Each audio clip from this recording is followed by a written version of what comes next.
What's up, ladies and gentlemen, and welcome back to TDPHINSTALK, home of the real Miami Dolphin fans. I am joined here with the homie EM Dolphins fan. Man, what's going on with you today, bro?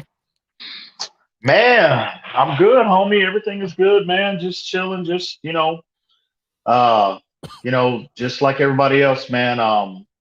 Just man, that bombshell that was not necessarily a bombshell because the trade hadn't happened yet, but man, this Deshaun Watson story will not die, bro. And I'm like everybody else, it's got me on the edge of my seat. So here we are, this close to training camp, and this story won't die. So let's go. Let's get it.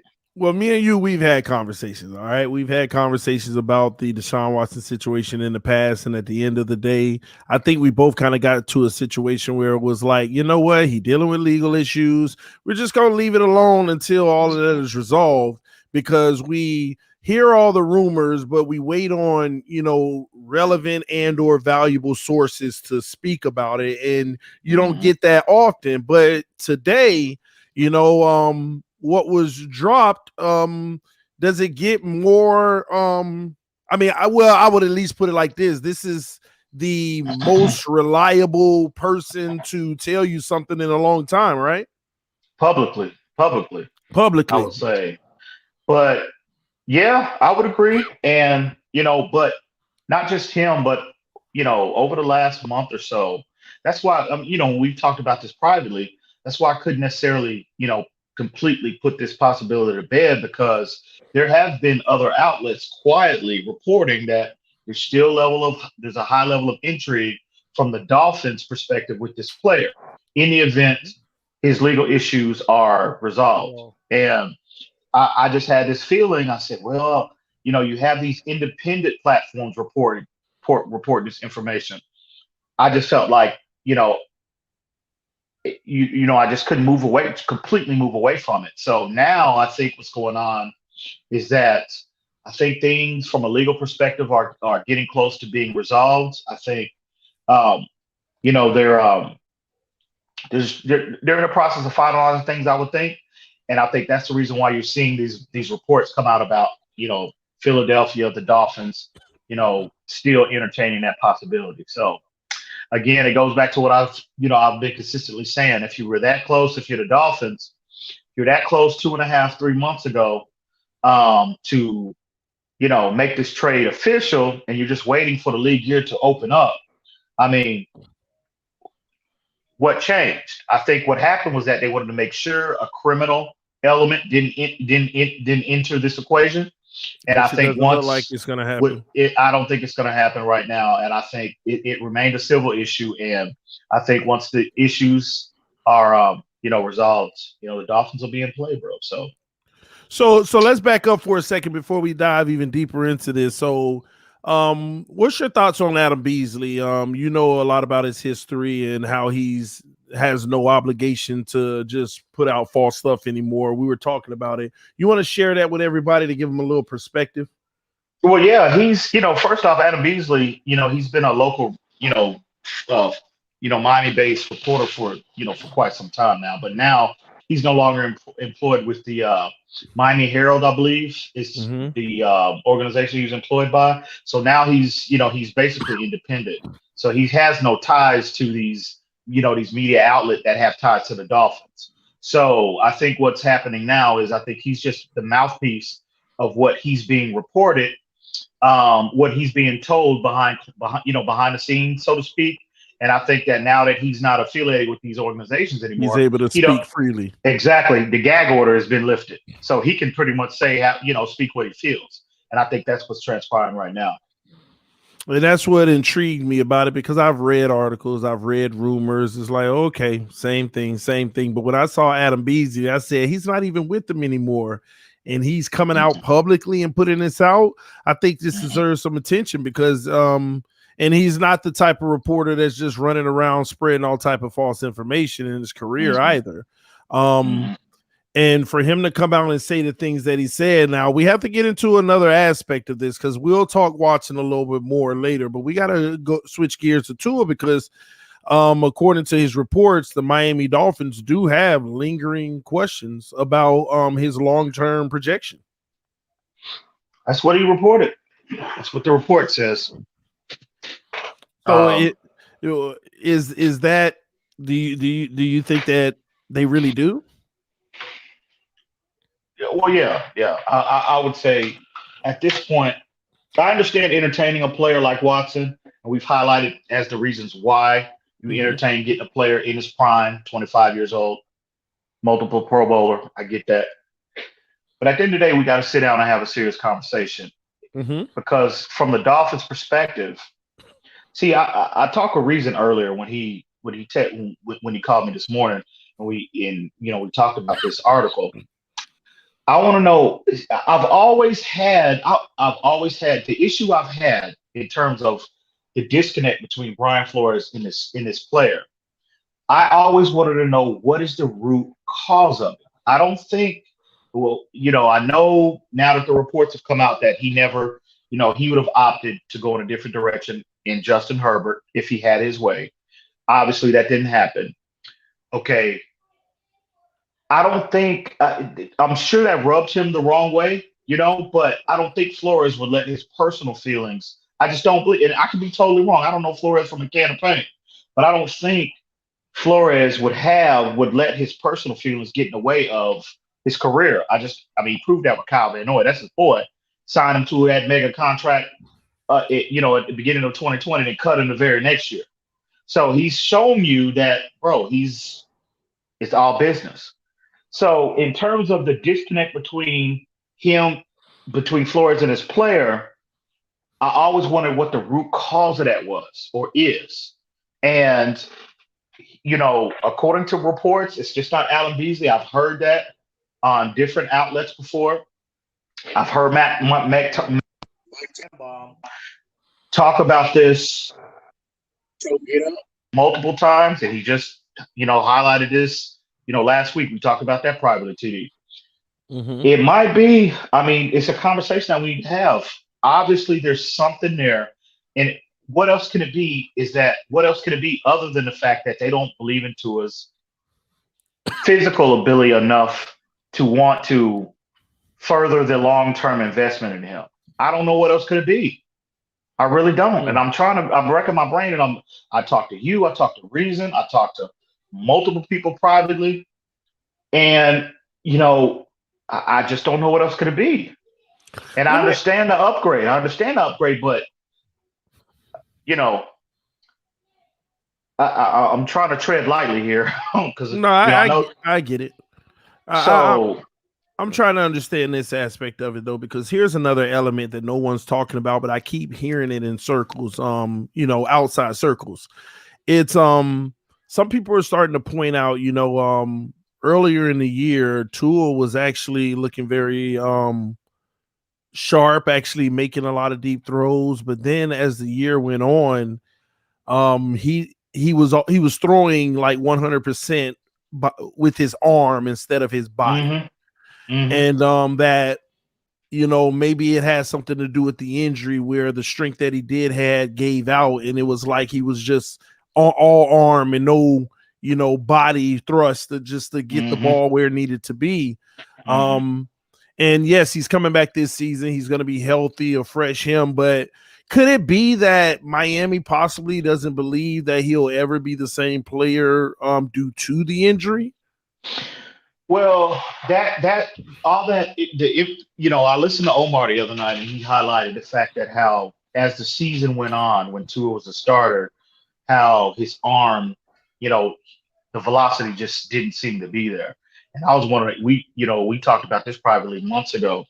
I expressed it, multiple people because I've seen every Tua drop back a minimum 6 times. And I told Reason, we talked about it, other individuals, and I noticed that on tape is that his follow through wasn't complete. And I mean, from his base to his hips, to his arm, to his release point. It never was, as the year went on, it was incomplete. And I said, well, it's got to be a core issue. And I think what happened was that him being so closely removed from that hip injury, I think he probably was having some issues with soreness, some discomfort there, which prevented him to be consistent in his complete follow through on a week-to-week basis. And But the question I have is this: if I see, here's my issue. If I see it, Brian Flores and them have to know that they see him 6 days a week. But here, so here's where I'm getting with this. Obviously, that was an issue, but if we know that, they have to know that. But obviously, they're coming if they're entertaining moving away from him, so eager to move away from him so fast. They have to be of the mindset of even if he comes back healthy, even if he comes back, all of his physical, the hip is not an issue. They don't think it's going to be that much of an improvement from what we saw. But that's where I'm at. Here's where we get stuck into this conversation because it's a difficult conversation. And let me break down why. I want to take something you said and kind of say, don't say it that way. You said that if they're so quick to move off of him, I want to say, don't say it that way because here's why. Maybe they're not quick to move off of him, but the possibility of a Watson is just, do you see what I'm saying? It's not that they do have questions. He has to come out and he has to prove it. So nothing has been proven and they haven't seen the full result yet. Okay. But they may actually believe in him. But this is where I hate the conversation every time is because there is an element of a gamble in all of this. And the gamble, taking the safe bet, is pursuing a guy like Watson or Rodgers. And gambling is, you know what, I believe in him. Let's see if it works out. Let's see if that hip actually can hold up for a full year. Let's see it. Do you see what I'm saying here? So I don't think that they're quick to move off of him. But when you play the odds game or what's best for your team, there is no loss in a trade for Watson. There is no loss. There is no, I don't see the risk. I don't see because at least you know what you're going to get from a skill standpoint, from a health standpoint, and a player standpoint. I get it. I mean, first off, there's always risk because Deshaun Watson has had, he's had, ACL injuries. He's had, issues with his base as well. But in terms of risk from the perspective of, him being an upgrade over Tua, no, there's no risk in that. That's obvious. I mean, Ray Charles should clearly see that he's an upgrade. So, but there's always a risk. But I just think, I just have to. I mean, like I said, bro, the issue I have is they just hit. See, I'm trying to word it correctly because I don't want to get, the trolls are out in full effect. So they're going to always try to twist what I say. But I think there's an element of non-belief into a ceiling with Brian Flores. I truly believe that. And again, I understand entertaining a player like Watson. He's clearly an upgrade. But the question I ask, what I want to pose is this. Are Cincinnati, would Cincinnati Bengals be entertaining this thought? No. Would the San Diego Chargers be entertaining this thought? No. So that's where I'm at. And I'm like, they're in the exact same situation the Miami Dolphins are in. They could trade, they could pony up and trade. Now, in terms of resources, we have more, but, I just want to know what the root cause is, why there's such a disconnect. And it's you can believe whatever you want. You can leave your Homer hat on and try to fool yourself all you want. But there is a disconnect between Flores and his player. That's evident. That's been confirmed on multiple outlets. So, but I just don't know what the root cause is. Is it a physical thing? Is it a mental thing? Is it what is it? Is it just because Watson is just the clear upgrade? What is it? And that's where I'm at, and I can't get off. I can't move away from that. And that's what I want to focus in on and find out for myself 100% as to why. Because they're eager, bro. I mean, they're eager to move away from this player.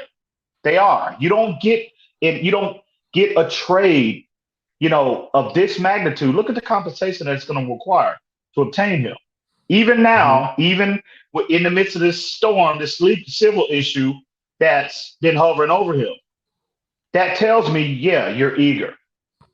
So, but I just want to know what the root cause of the disconnect is. And, I posed that question of reason this morning, and, we don't know that. We don't know as to why, but I listen to Omar. I know a lot of people kill, they troll Omar a lot, but in terms of this Tua situation, I've been watching Omar's response and how I've been watching him closely in regards to Tua, and just not the interview he had with Reason, but I've heard him on other platforms always highlight the lack of physical ability.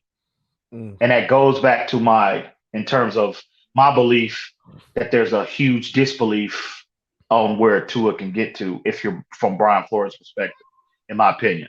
And, I don't agree with it. I don't agree first and foremost, but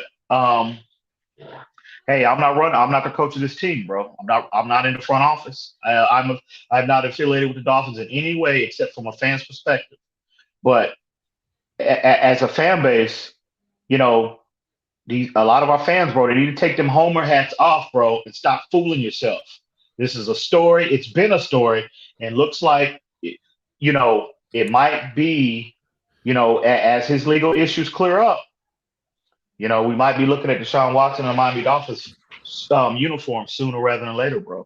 Listen, the reality, I'm past all of that. I don't even address people with that anymore. Anybody who's still stuck in the times way back, 5 million years ago, Miami, this is all rumor. It's not true. They don't want to see it. Okay. So I'm past that. I don't even address people that don't believe any of these things.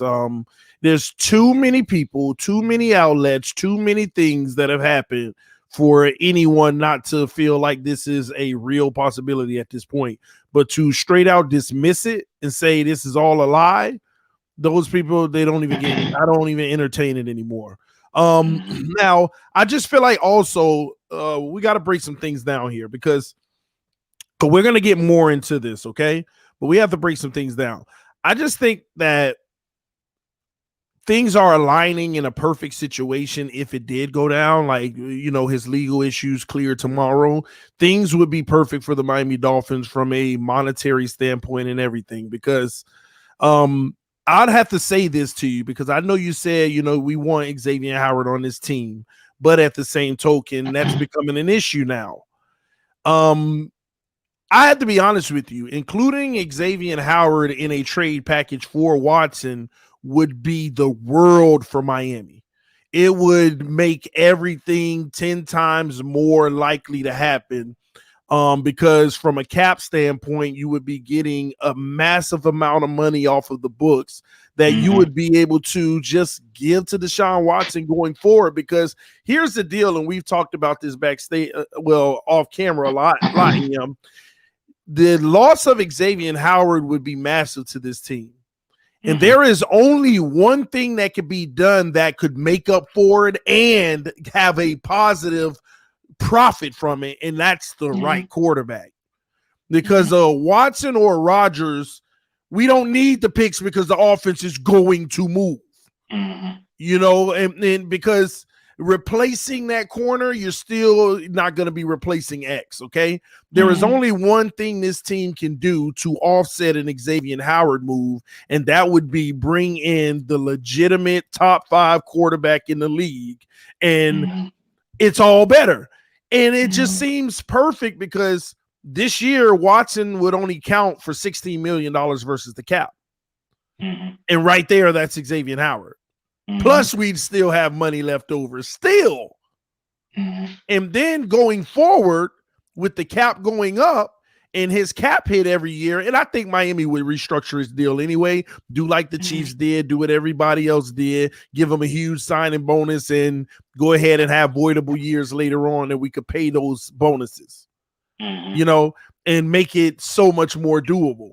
And it just seems like it's lining up because Xavier Howard's 15, or if you were going to pay him 18 to 20, that money would come off of the books, and that's half of his salary right there. And And who wouldn't pay a quarterback $20 million a year? That's the rest. Right. You see what I'm saying? So it's almost like it would add up and be perfect, and we would still have the flexibility to sign guys like Ogba and or Gesicki or re-up with Fuller next year or whatever we want to do. Because again, Miami's coming into a dangerous situation with draft picks. Right now, this is the prime time because half of our team they're on rookie deals. That's a plus from a financial standpoint, and that's what's that? The foundation have already been established. Yes, for this team. But the issue comes where if you keep on loading so many players in the draft, you can replace them, but at the same token, you can't have as much draft capital that we have. Like next year, 2 4ths, 2 5ths, 2 6ths. You see what I'm saying? I get it. That's 10 more draft picks with the team that we have now.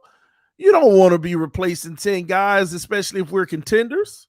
So they're amassing this capital to prepare themselves to be ready if necessary. And that's why I think the whole Waddle move in the draft, moving down from 3 to 12 and back up, all of that was to still get a player that they coveted and gather even more ammunition for a possibility like this. So it's a real possibility, because how can you as a football fan, and I'm speaking to the world here, how can you as a football fan just dismiss a Watson trade? I agree. What sense would that make for any team? I said that from day one, and you got a lot of these fools. I mean, bro, they started coming out of the woodworks. EM don't know what he's talking about. EM is a rat. He's a traitor, whatever. What if you really are consider yourself a knowledgeable individual about this game? How in the world can you argue against any upgrading any aspect of your team? I mean, really, let's keep it 100. Let's keep it 1,000 here. That is a clear, intangible upgrade immediately. If you're a fan and the objective is to always win, to put the best 22 out on the field week to week, how the hell can you sit up and try to make a legitimate argument and not entertain this possibility? It's ridiculous. You know what it is? You're a homer and you are a casual fan. That's what you are. You're led by your emotions. That's what it's, plain and simple. And you need to stop it. It's ridiculous. You make yourself when people take these stands and come in the comment section and go on these other platforms and spew that foolishness, bro, it makes them look like a bigger idiot than what they actually are, to be honest with you. So we've said nothing negative. We've said nothing negative about Tua. We've said nothing negative about Tua Tagovailoa all this time. And TD, I always use this example. If the LA Chargers put Aaron Donald now, who's a top 5, top 3 player at his position, if they put him on the trading block and call the Miami Dolphins and say, look, we have him on the trading block, we're trying to move away from him, but all we ask is Raekwon Davis in return. Guess what? Raekwon has to go. So this is literally the equivalent of that situation. That is true. Literally. So hold on. I got to cut you off on that because I have to prove your point even more. So those same people saying that the Dolphins should not trade Tua Tagovailoa for Deshaun Watson, if Aaron Darnold came on available, you would not, and yes, I am going to speak for you, you would not say, Miami, don't trade Raekwon Davis for Aaron Darnold. Raekwon is the future. You would not say that. You wouldn't. Nobody in their right mind would say such a thing. What's up, y'all? What's up? I gotta jump in here real quick. What's good, homie? What's good? What's up? I think when Ian brought this up before they even mentioned a trade, Ian was like, "Hey, man, what if we traded for Watson?" And when he said it, I couldn't even wrap my head around it, to be honest. But like, you got to give it some time and think about it. And once you start to think about all the positive, which you guys just mentioned, it makes sense. You know what I mean? It makes sense in more than one reason. You know, there's so many different reasons that a Watson trade we would benefit from immediately. Where I'm at is so right now we got it's rumor mill. Right, it's a rumor mill right now that you you guys already spoke on Beasley. But you're still going to have those fans that say, no, we're not in position. It's the Eagles. The Eagles have the most capital. And I go back to no, this dude has a no trade clause. It actually has to be a balance of and an agreement between him, the Texans, and whoever he gets traded to. If he refuses to go to Philly, the Houston Texans have to at least, acknowledge where do you want to go? You know what I mean? And they're still going to get players from us. We still have capital. So I just, my advice is just, you just don't want to remain ignorant, you know what I mean, about it. I'm not saying ignorance not a negative term. It just, you just unlearn, man. You know what I mean? You don't want to, you feel like you know it all, but you just don't, so And that's where I'm at, man. If it's going to happen, just let it happen, dude. I don't care who's on the team. If we go to the Super Bowl, I don't care how we got there, man. I don't care. I agree 100%. I want elite play at that position. It could be Tua, it could be Deshaun Watson, it could be my neighbor down the street. I don't give a damn. I just want, I want elevated play at that position. Period. And if you're hearing what's going on now, because if this is like something that's relevant to now, as far as like what's going on in training camp, bro. What does that say about what's going on with Tua right now and what they think about Tua? That you should have some concern. You know what I mean? Mm-hmm. You should actually be open up more to a Deshaun Watson trade, bro. They have him in practice. Look what happened with Rosen. They saw in practice that this guy wasn't going to cut it, man. You know what I mean? So if Tua's not cutting it in practice as well, then you got to make a move.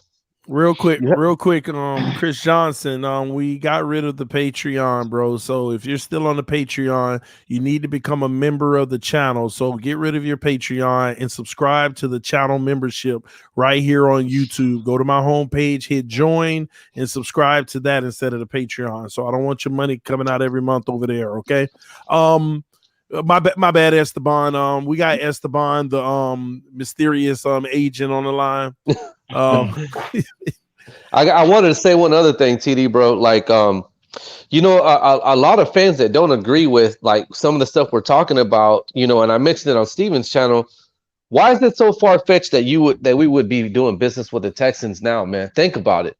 Mm-hmm. Look at all the moves we made in the offseason, how much business we done. Jordan Scarlett, Fuller, the linebackers leaving on Bernard McKinney.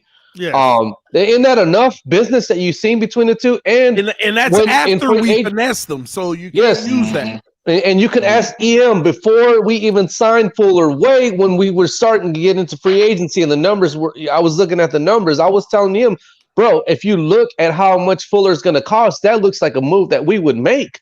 And I told him, if we make that move, I think Deshaun Watson's going to be coming with that move. And what did we do, man? We got Fuller, bro. But right when the trade was supposed to happen with Watson, from what we heard, the allegations came out. So I'm just saying, man, if they were already in position to do it then, why are they not going to entertain it now? And I disagree about this Eagles thing. All these reports that the Eagles would have their best package. That's not true. Because our package starts with probably at this point Xavier Howard and Tua Tagovailoa, and that means we would have to give up less draft capital. Well, it's rumored that the Texans Eagles? Allegedly are not interested in Tua Tagovailoa. Why? I don't know. That's the question you have to ask them, but that's alleged now. No, I asked that, even though I know why, but do people not see that issue either? Do you know how many reports that this team wouldn't be interested in Tua, that team wouldn't be interested in Tua? Why would that be? So my thing is, man, I don't know, man. Maybe I think if there's no interest in the Texans, it just goes to their evaluation on Tua. they might not be as high on Tua as other teams potentially could be. So that's the only thing I can come up with. But at the end of the day, uh, I think Xavier Howard and Christian Wilkins, I think, were in terms of players that were rumored to be included initially. I think those two players book it that they pretty much are still in play, in terms of being included in a trade package. Well, let me also tell you from what I understand. 2021 draft capital was going to be a part of the trade for Watson initially. That whole Watson situation just messed everything up from a package standpoint. Now it's like revisiting the table, especially with Xavier Howard's situation being what it is. It makes, I think that's the stall on everything. Gesicki, Ogba, X. I think this whole situation is the stall on it all. It's the stall on it all. Maybe. Because at the end of the day, Chris Greer keeps saying, I've heard from their agent, we're having conversations and we'll do what we need to do whenever we feel it's best. I think some of these things could have already been done. If they want Ogbar in the future, that could have been done. If they feel like Gesicki, they're going to move forward with him, that could have been done. I just feel like there are certain things that they're waiting to figure out what the outcome will be before they commit or make a final decision. And it makes all the sense in the world, man.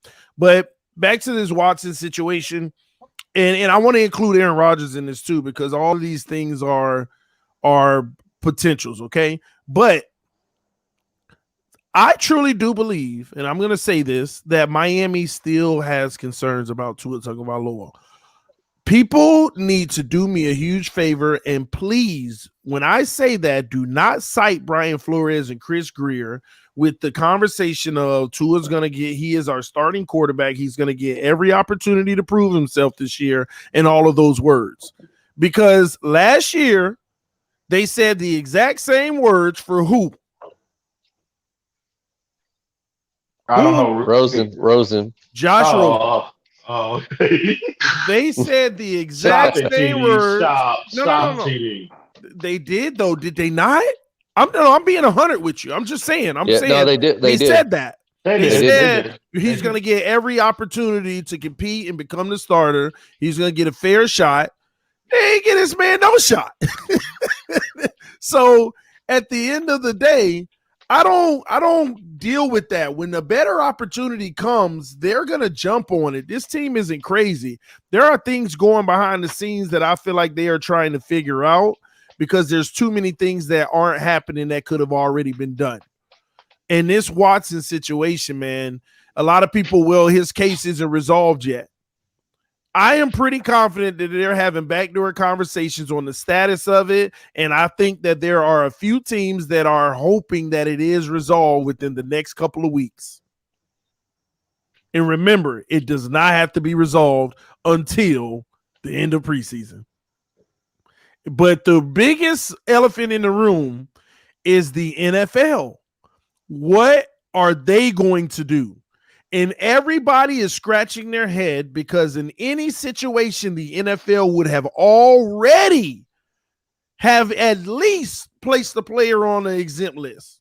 You see, Lee, when you, I don't know about what, a whole lot of what you're talking about, the exempt list. I'm not privy to what goes on with that. But what I will say is, there's also an elephant in the room as to like, when this is over, the NFL did their own investigation with some. I think they were going to with some of these girls, but and they stopped cooperating. That's why Watson's team wanted the details to come out, because if the details come out and it comes out to he wasn't doing anything illegal, even with him paying them off, what's the point of suspending the guy?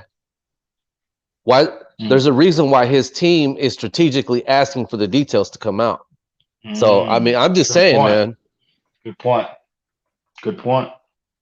And, and that's been my argument since day one.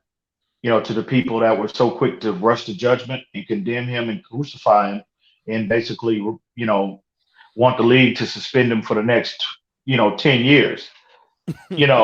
Could it possibly be that the NFL, because the NFL, like the CIA, bro, they knew this story was going to drop weeks, probably months before it even dropped.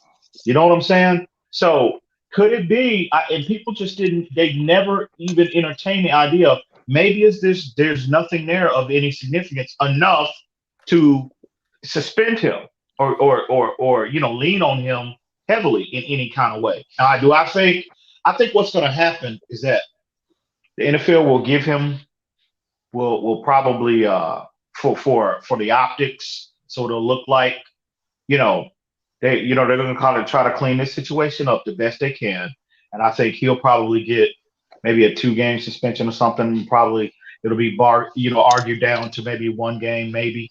I don't think it's going to be a heavy, any kind of heavy disciplinary action will be heading down to him, because at this point, bro, again, all the information is out. They know, the NFL, just like all parties involved that are closest to the situation, they know, they've seen the evidence, and they haven't lifted a finger in terms of like you said, even putting them on the exempt list. So it could be possible that there's not much there in terms of to levy a heavy, penalty on him, suspension on him or something. So that's a big issue I had. We all know, because I've been on multiple platforms, trying to call these people out that were so quick to rush to judgment and condemn him and automatically crucify when we didn't have all the information. And all I said was just let it play out and we'll see. And now to this point, it looks like there might not be any kind of punishment at all, dished out towards him. So, but we'll see. This is still premature. I feel like the league will still bring something down, because it still was unnecessary attention to the shield, and that's how they operate. But I'm just looking for that answer. Why hasn't the league? And just so you know, Esteban say he's not really savvy on the exempt list. Basically, for those who aren't aware of what that is basically you've done something. We don't want you around football right now, so we're going to put you on the exempt list. Now, you'll still pretty much get paid unless we actually come down with some type of ruling, okay? So the NFL should have been put him on that exempt list and told him stay away from the facility, stay away from the game right now. You're a bad look for us, basically. And what happened was the NFL started their investigation on their own, and they actually interviewed some of the women. They were scheduled to interview as many of them as they could, but the first round of interviews went south. The NFL had a female investigator that has worked for them for a long time, who's very good at what she does.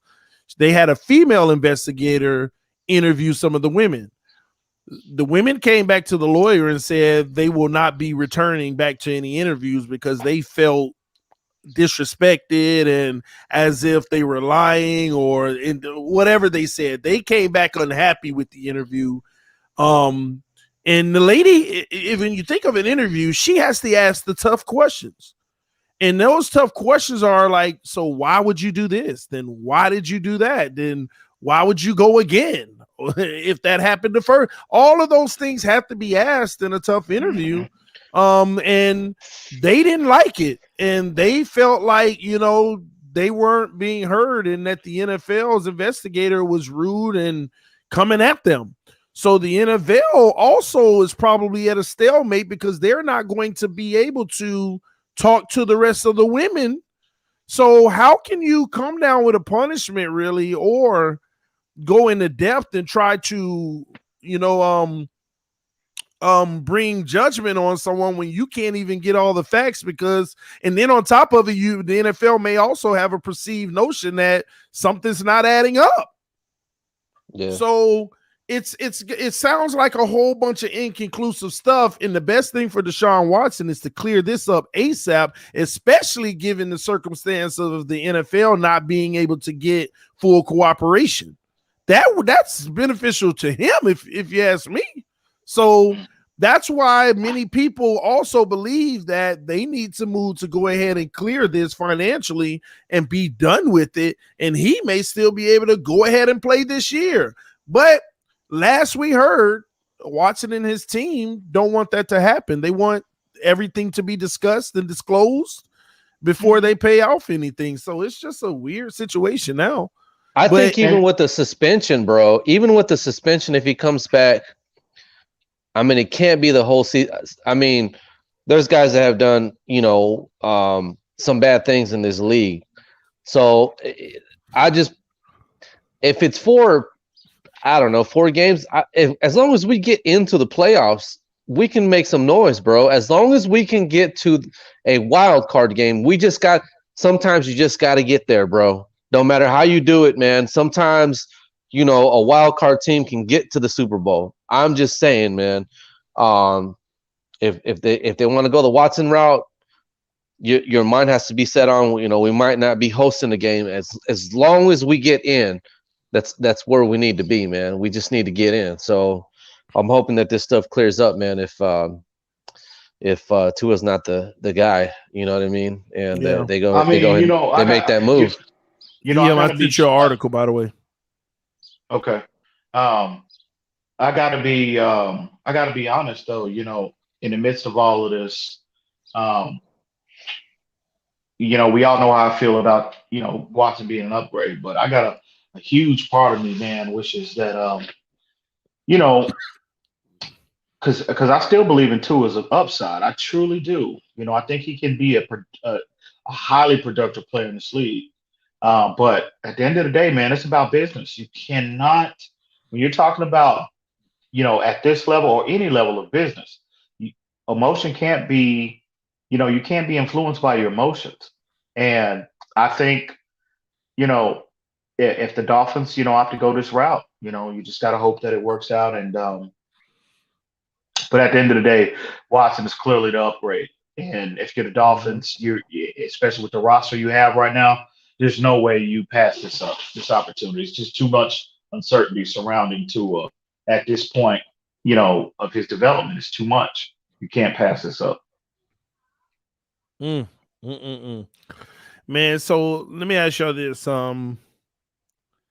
If we got in bed with the Texans, what would that look like? What do you mean in terms of a trade? What would it even look like? Well, I think probably 2 first-round picks would be in terms of draft compensation. I think it would start there. And then I think players would be included. We highlighted 2 of them, Xavier Howard, obviously. Christian Wilkins, I think, if you believe the reports. Okay. Back up. Slow down. Hold on. First of all, let's act, because I don't like this already. So let's slow down for a second. Let's back up.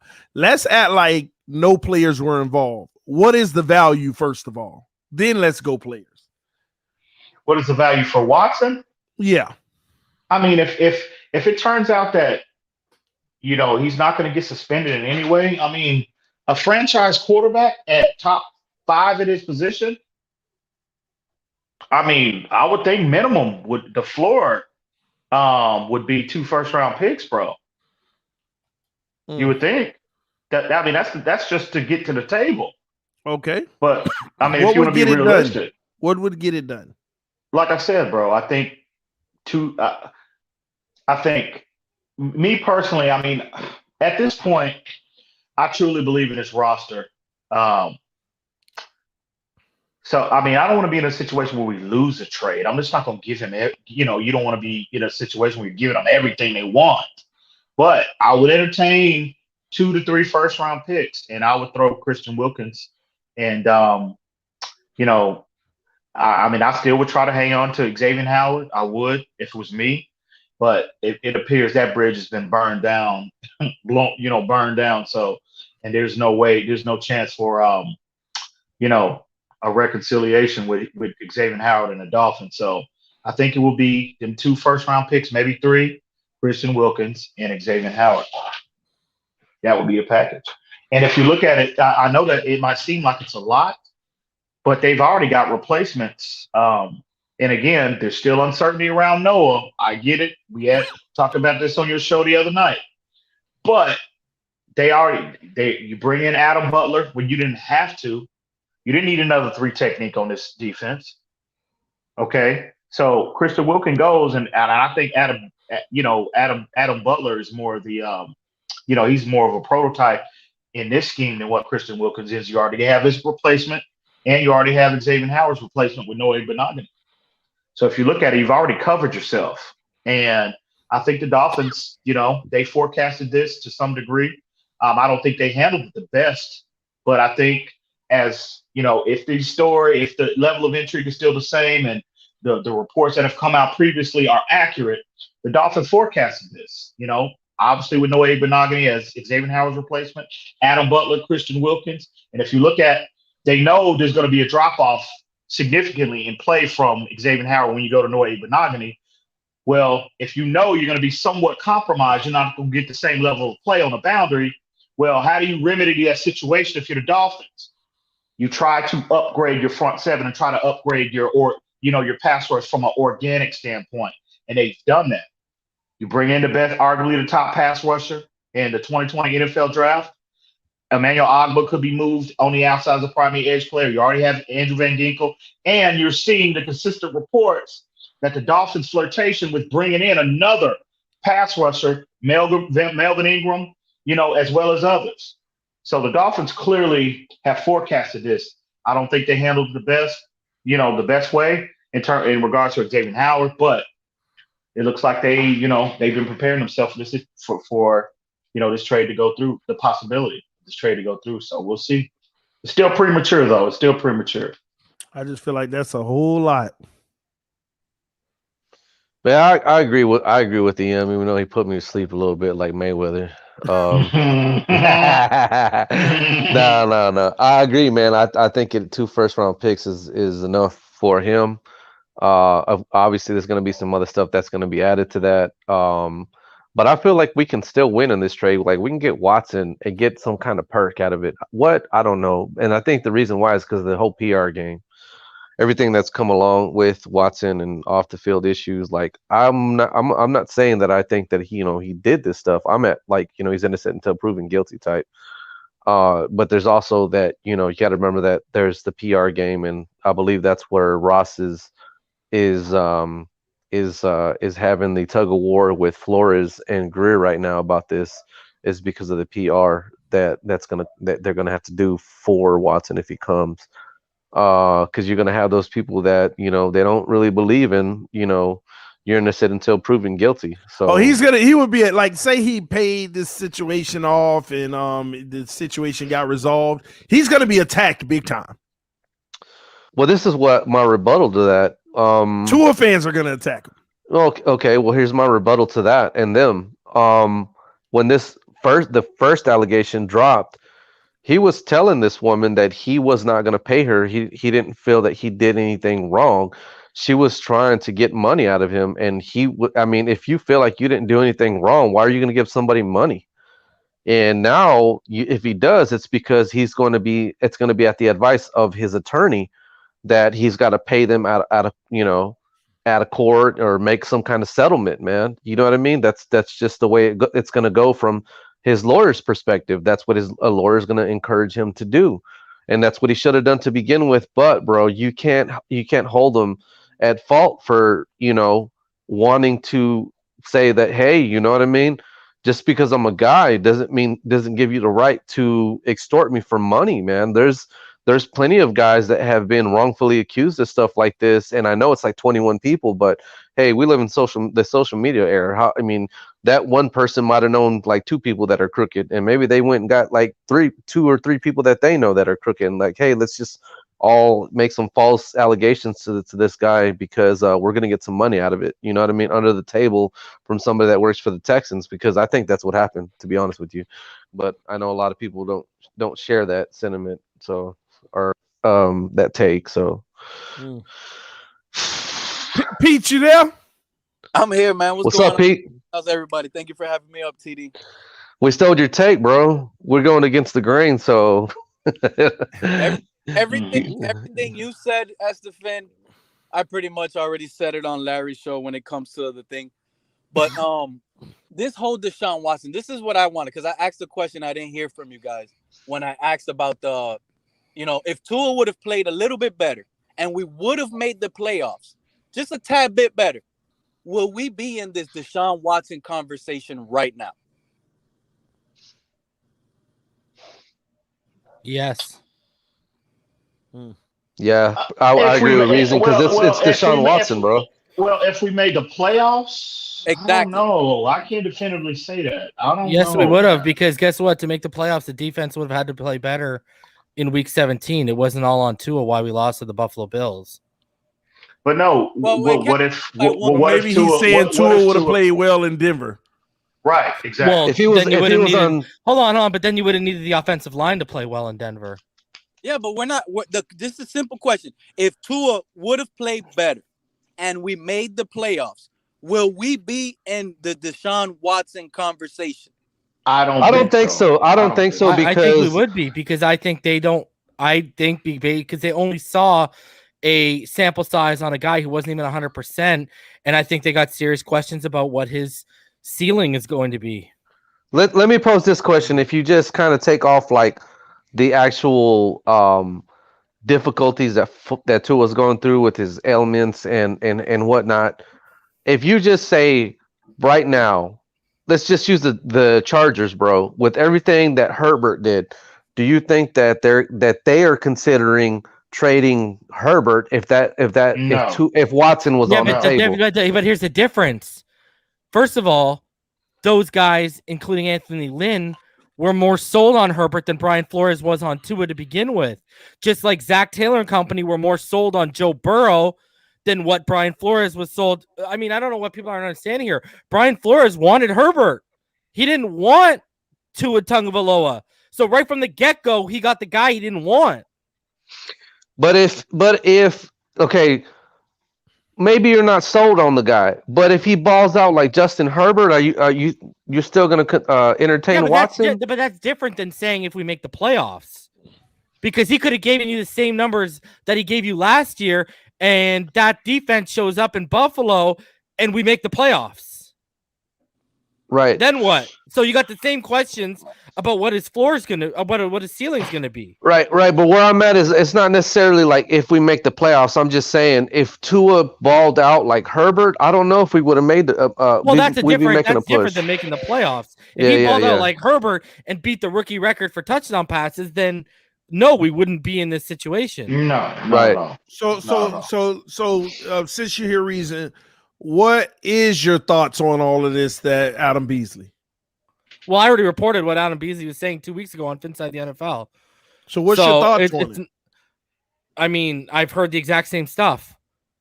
And as much as Dolphin fans, I see them on Twitter, YouTube, wherever, they don't want to believe this. Well, guess what, bro? Like, clearly multiple people are saying this. Reason, on Larry's show, when we were talking about this a few months ago, you also didn't want to believe this either. No, I said I didn't want him. I've said from the get-go, because you didn't watch my channel, remember, back a couple months ago. I said from the get-go, and EM can attest to this, if you can win the trade and you're not overpaying for Watson, you make the move. I've said that from the get-go. Is that possible now? Yes, I heard that take. I heard that. Is it possible to win the trade? I think it is. I don't think the price is what it was before the allegations hit. So that's what I was trying to get at. Right. That's what I was trying to get at. So what is the price to you? Right now, TD, honestly, in my opinion, I don't think there is a scenario where we can win the trade. We're already at a loss. Right? Why not, Pete? There's a PR game that still has to be played. That's why there's a tug of war right now with Ross Greer. It depends on if he's It depends on if he's willing. If he's willing to waive to go to Philly, then you're gonna get. If he is willing to waive to go to Philly, you are going to get into a bidding war in Philly. Potentially, if that Colts pick turns into a first rounder, they will have 3 first-round picks to offer this year alone. Well, first off, I think we need to define what it means, what winning the trade means. Okay. Is it just primarily on compensation, or could the long term, like if we give up the house for Deshaun Watson, but we get I'm talking about compensation. Like if X is already disgruntled and wants out, which I've been told if he doesn't get a deal by the starting of the season, he will not come back to the table with them. He will formally request a trade at some point. Okay, you're getting rid of a disgruntled player. Not much of a loss. If you add 2 first-round picks and 2 first-round picks and X get it done, you've won that trade. Mm-hmm. Well, I think I would even say if you got to give Christian Wilkins because we got Adam Butler, that's still a win.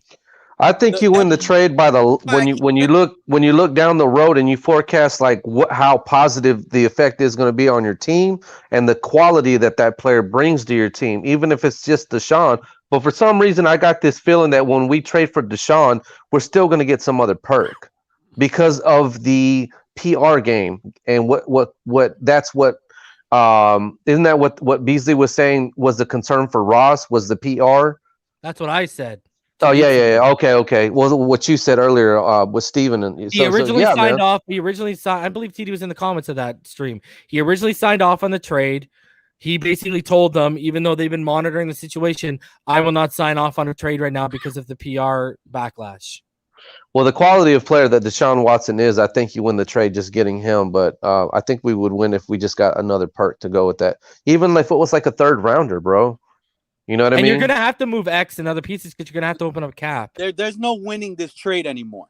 The Miami Dolphins right now are not winning any trade. That's not true, Pete. If we get to the Super Bowl, we won the trade, bro. Xavier Howard's situation allowed us a way out. If he is included, it will clear up cap space that would be much needed for a guy like Watson, and the offset would be worth it. Hold on. Let me explain myself, bro. You're right, TD. But let me explain myself. And the reason why I feel, as a Dolphin fan, there is no such thing as winning this trade. Even if we trade, I want Watson. I want Watson in Miami bad. Everybody's aware because of the way he plays. But we have to give up players we already drafted. We're trading away pieces like Xavier Howard, players that help us today in this season. We can't do that. How do you win a trade when you're trading players that will help you get to that next level? Just to but if Xavier's gonna be gone in a year anyways. Right. What does that matter? You're just getting earlier. That's what I was going to say. Some to that extent. To be honest with you, Xavier Howard about giving away Christian Wilkins, a 1st-round pick. Xavier Howard, our best player on the whole team. How impactful has Christian Wilkins been? This is the saddest part why I bring it up. We just drafted a quarterback in the 1st round last year. We're already talking about getting rid of him too. It's all about his play, which is fine. But that's the reason why I say no matter what we do, we can upgrade the quarterback position. But if we trade a lot of assets and players and also future 1st-round picks, we can't win the trade because all we did was just upgrade one position to give up the most important position on the field, though. The only player, exactly. The only player of significance that we would see a tangible hit, we would take a tangible hit on is Xavier Howard. Christian Wilkins, as much as I like him, but he's not a difference maker. You already have his replacement in-house who's more prototypical in this scheme. In Adam Butler, you got Zach Sealer, you got Raekwon Davis, you have other options. Christian Wilkins is a good player. I just think he's in the wrong scheme. Yeah, and I'm just saying that's from day one. He needs to be in the 4-3. So the only one of significance that we would possibly take a hit on is Xavier Howard. Period. I just don't think. I think there might be 2 separate scenarios that you're dealing with. You're not necessarily making moves for Watson based on that's not being derived from what's going on with X possibly. That's what I was going to say. Kind of something similar to what Reason was saying. They might not, they might just view it as a totally separate issue as far as like because of his age. What the compensation that you're going to get from him, they might have already, forecasted that, this is the best time to move on. We got a backup. We got Coleman in the offseason. You know what I mean? You got to look at all the stuff they did in the offseason. And Flores, he's a defensive-minded coach. I'm not really going to question those kind of moves. You know what I mean? Because he has shown us what he can do on the defensive side of the ball. Now, where he has to get better, and we all know it, is the offensive side of the ball as a head coach. And I love Flores, but that's just being objective. That's true. The stuff that they've done in the offseason, the personnel that they've put on the field, that the draft picks that they've made. A lot of stuff is questionable. Reason had a show on that with EM, about maximizing your I forgot how y'all worded it, your opportunities, your resources. Yeah. So, and I've talked to EM about that a lot too, man. Like I'll be honest, I'm still not happy with this draft. I still wasn't happy that we got a wide receiver when we passed up on Penei Sewell. You know what I mean? That's who I wanted. I'm still in that boat. Like it's cool that we have a good player. If he works out and turns the team around, that's cool. You know what I mean? But if you're gonna stick with Tua and you're gonna give him Eichenberg, which I'm not sold on, and I feel like I'm critical of the way people have been of Tua with this guy because I feel he's not proven. I feel like he's kind of slow. You know what I mean? I feel like the dude needs to do some yoga. He's stiff. You know what I mean? You're gonna that's third round pick. We don't what? But they drafted him as a tackle, though, bro. Yeah, that's what they felt like that was enough. But they passed on 2 legit left tackles to draft this guy, and you have Dolphin fans saying this guy's going to start week 1. I don't care about that, bro. Like, prove yourself and beat out Jesse Davis. In my opinion, I'd rather have Jesse Davis as a tackle. And Omar was on Reason show like last week saying the exact same thing I was, bro. Listen, I also came up. I was saying. There's no way the Miami Dolphins are going to pass up Penei. I felt like that guy was going to go number 2. That's how good of a prospect he really looked. And the Dolphins didn't get it. And I kept telling everybody, there's no way we're going to draft Penei Sewell. Look how many linemen we drafted last year. We have to let the guys from last year grow up, get bigger. Yeah, but they drafted a tackle anyways. And they overpaid to move up and get Eichenberg. Mm-hmm. But why is Estefan feeling so hard on Eichenberg like that? Like, he's a rookie. Well, go look at what the Gason Tannenbaum did. We had Brandon Albert, a perennial Pro Bowl tackle, and what did they do when Tunsil fell in their lap? Oh, let's still take him. We can move him to guard. They doubled up on him.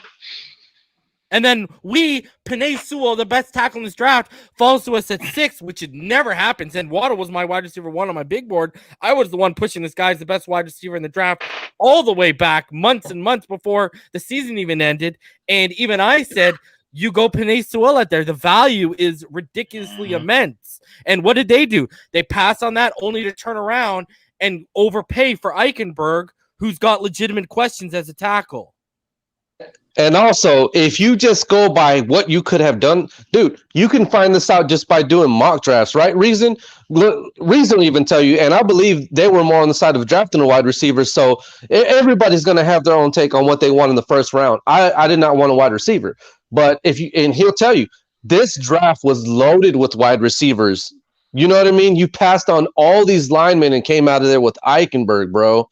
I mean, I'm just saying, like, that's why I'm just, like, frustrated, bro. Like, this kid, in my mind, almost feels like he's got to work out. You know what I mean? The kid's blocking for Tua's blind side. You know what I mean? So, I mean, that's why I'm just so, frustrated with how they what they did in the draft, man. I just, you know what I mean? If these kids turn out, then I'll eat my words and, I don't give a damn if I'm wrong. But right now, I feel like I'm right, bro. I mean, I'm not a fan of Eichenberg. I'm just not. So real quick, Reason, I got a question for you. But before we do, guys, we got 496 people watching right now. Hit that like button. We only got 150 likes. Shout out to our Facebook family. We got about 60 people watching over there. We're actually 45 now. Y'all hit that like button, man. If you're loving this all-star panel, man. Reason, question I got for you. So you said it about 15 minutes ago that you do believe that the Miami Dolphins do have concerns. Mm-hmm. What are those specific concerns at this point, though? At least do you think they are? Or is it more personal? Maybe I should put it there. Well, I think it's a matter of expectations have arrived. That's why, fans who say, oh, I don't know about expectations, but they're the same ones who are saying we got to go to the playoffs this year. Expectations have arrived. They only had a 9-game sample size. I mean, I had Tua's trainer up there. He wasn't at 100%. And I think they're basically, just like all of us, that season last year was kind of a wash. You can't gauge what his floor or what his ceiling is as an NFL caliber player because you didn't see him 100% for a 16-game span, or 90% because you're never 100% for a full year, and they didn't get a good gauge on what he's going to be, and because the expectations are there and they feel they're in win now mode, that's where they're at. But the more proven product, which is that puts them in a tough, that puts all of us and them in a tough situation, because it's like there's still time right there for him to prove himself, but they have a decision to make. Do we allow him that time, or do we pull the trigger on an opportunity? And that's what it all comes down to, right? Yeah. And I think they're feeling the pressure of the expectations. Now, I personally think it's premature. I mean, you at least got to see what this kid has at 100% for 16 games. Yeah, you see, that's the situation right there. I'm sorry. I have a problem, and it doesn't matter. And I saw that show with you and Reason and the trainer. Listen, I'm going to say this, and I'm going to say this to everybody out there. No matter what people tell you, Tua was at 20%, 60%. Tua was 100% healthy. No, he wasn't.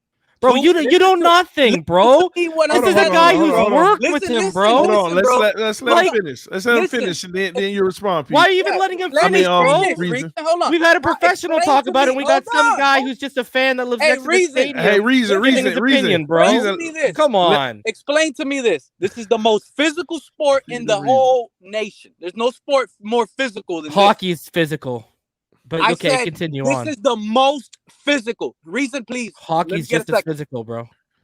I sit here and I continuously tell people, nobody in their right mind will invest millions and millions and millions of dollars on a football player that have to pass training staff, practice. Remember, you got to practice. So if you're not 100%, they don't even let you practice. That's not true at all.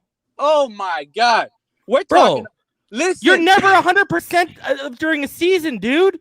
What are you talking about? Practice. You think a guy? Hold on a sec. I want you to actually think about this. You think a guy who was 300 days removed? Hold on, no. A guy in training camp. You and Nick are loud and wrong on his injury stuff, bro. Dude, that's what it is. You can't say Nick was wrong. Nick's worked out with this guy. What do you know, bro? It doesn't matter who works out with who, bro. At the end of the day, of course it does. He doesn't pay Tua's bills. He doesn't have to meet. This guy said Tua could not stand on one foot for an extended period of time because of the condition his hip was in. What are you talking about, bro? Listen, Tua was 100% healthy. If not, these doctors in the Miami Dolphins staff, if you're telling me, all right, I'm going to go off by what you're selling. So if you're telling me that he's only 60%, right, healthy, and they let him on the field, we need to fire the training staff. We need to fire let me ask you this. We need to fire the whole team right now. The whole team. How? Bro, the week before he got the nod to start, why was Flores out telling everyone he's not physically ready? And if it was my kid, I wouldn't put him out there. So what? In a matter of a week, he went from what, 60, 70% to 100%? Flores said that himself the week before he started. If it was my kid, I wouldn't want him out there right now because he's not ready. Okay, because the call came from upper management to put him out there. He was not ready because he didn't know the playbook really well. Because his health. Brian Flores talked about it, bro.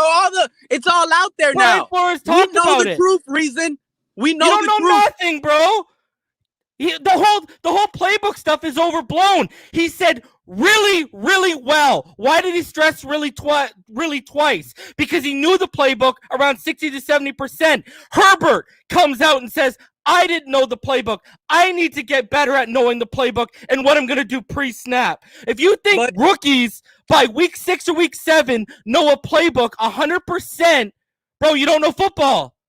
You just don't know football. You've never read a playbook in your whole life. You don't know football if you sit here and try to tell the fan base that a player that's getting paid millions by the coaching staff and the owner. It happens all the time.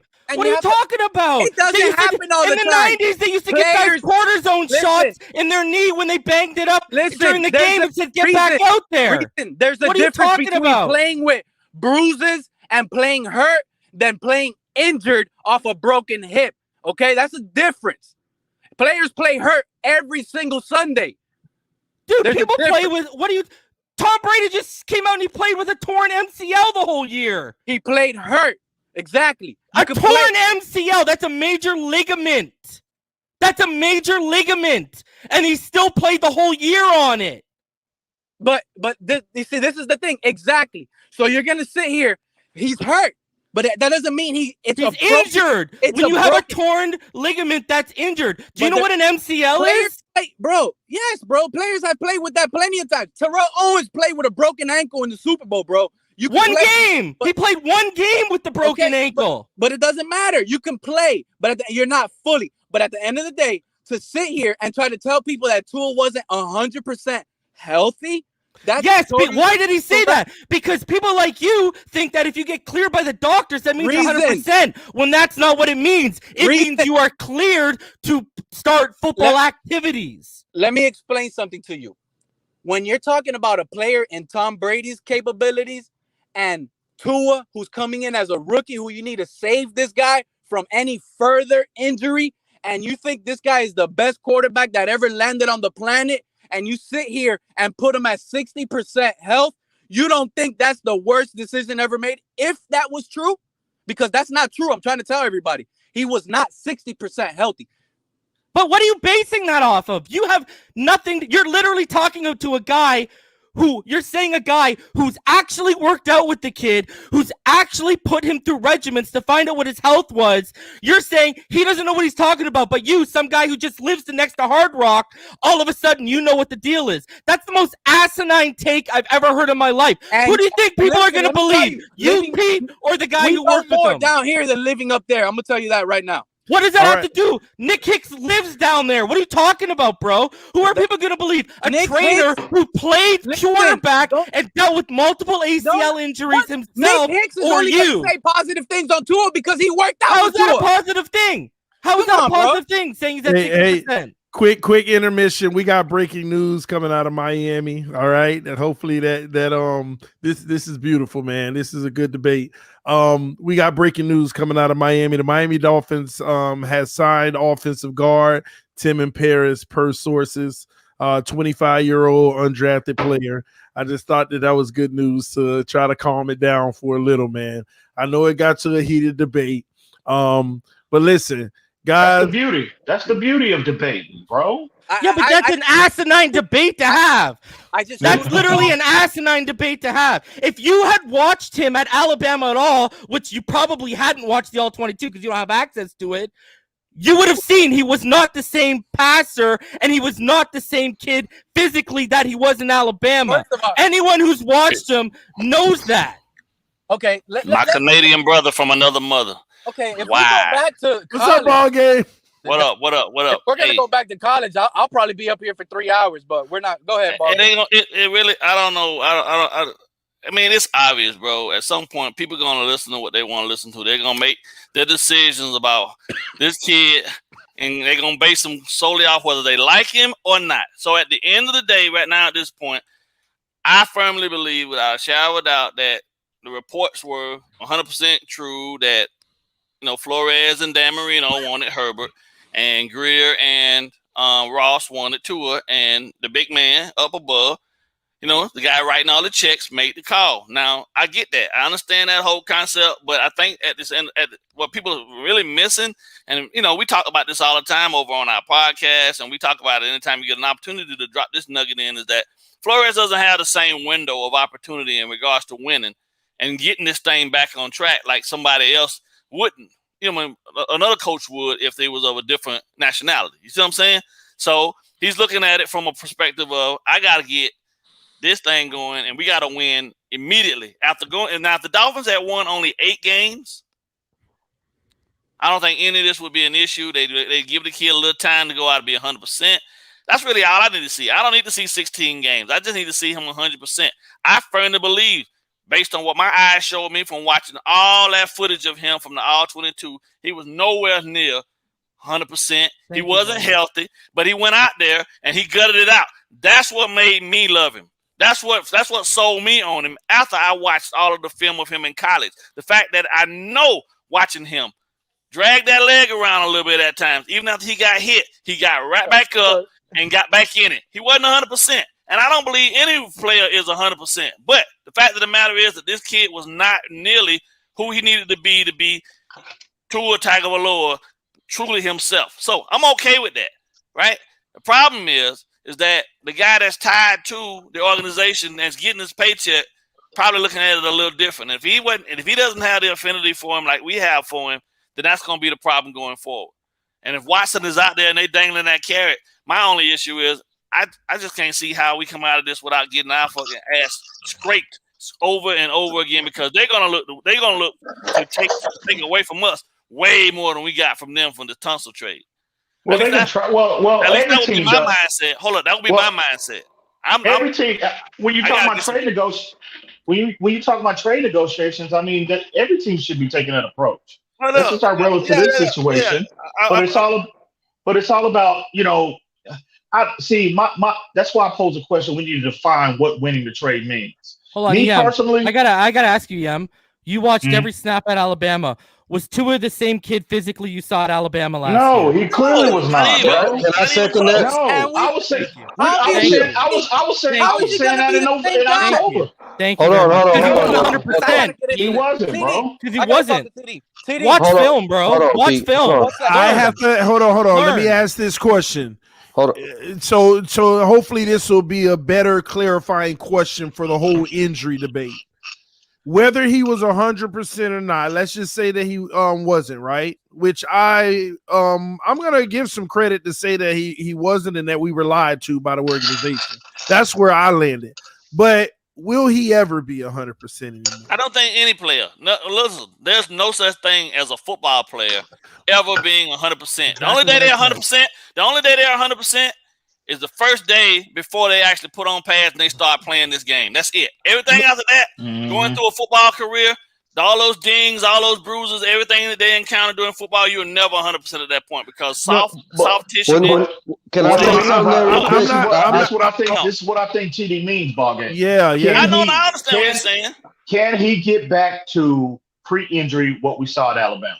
That's what I mean. Yeah, I think he can. From what Nick Hicks said, I was talking to EM before Nick had even went on Reason's show, and I was like, dude, like, I'm not so far as much as impressed as everybody else with his workouts and him getting buff. I'm worried about his flexibility and his core strength training for his mobility.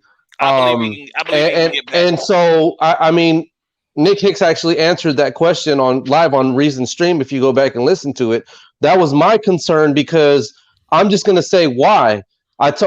You can ask him. I told him way back during the season I was concerned because he would look like it was starting to be a struggle for him to play, and I was just like, what did he do in college different? Like, you know, I'm just sitting there watching his college tape, and he just looks so much better in the pocket. His movement was fluid, and it looked like his body. It didn't look like, okay, you could say yes. Some of that had to do with the fact that our offensive line wasn't that good, but his body didn't look like it was moving the way it did when he was in college. So that's why. Bro, that's why I would say I don't think it was 100%. That's why. Why do I say? If you look at the All-22, by the end of the season, he was bailing. If you watched him at Alabama, he would climb. Why is he bailing? Because he doesn't want to get hit, because he doesn't trust the protection in his body. That's exactly what was going on. If you pay attention to his base, when Tua, again, Tua's game is predicated all on how consistent his mechanics are. Every quarterback should be that way, but we know that's not a reality in NFL. But if you look when Tua just mechanically, when consistently now, when he would plant his drive exactly, it was like there was discomfort there. If you because again, when you slow the tape down and you look at him, and you go from game to game, that consistency just was not there. And the only thing you contribute that to is discomfort in his base. Period. Well, let me real quick. I'll let y'all back at it. But talking about his base, I personally, and I think I said this one time, and that was yesterday. My concern is whenever I say, can he get back to Alabama's Tua?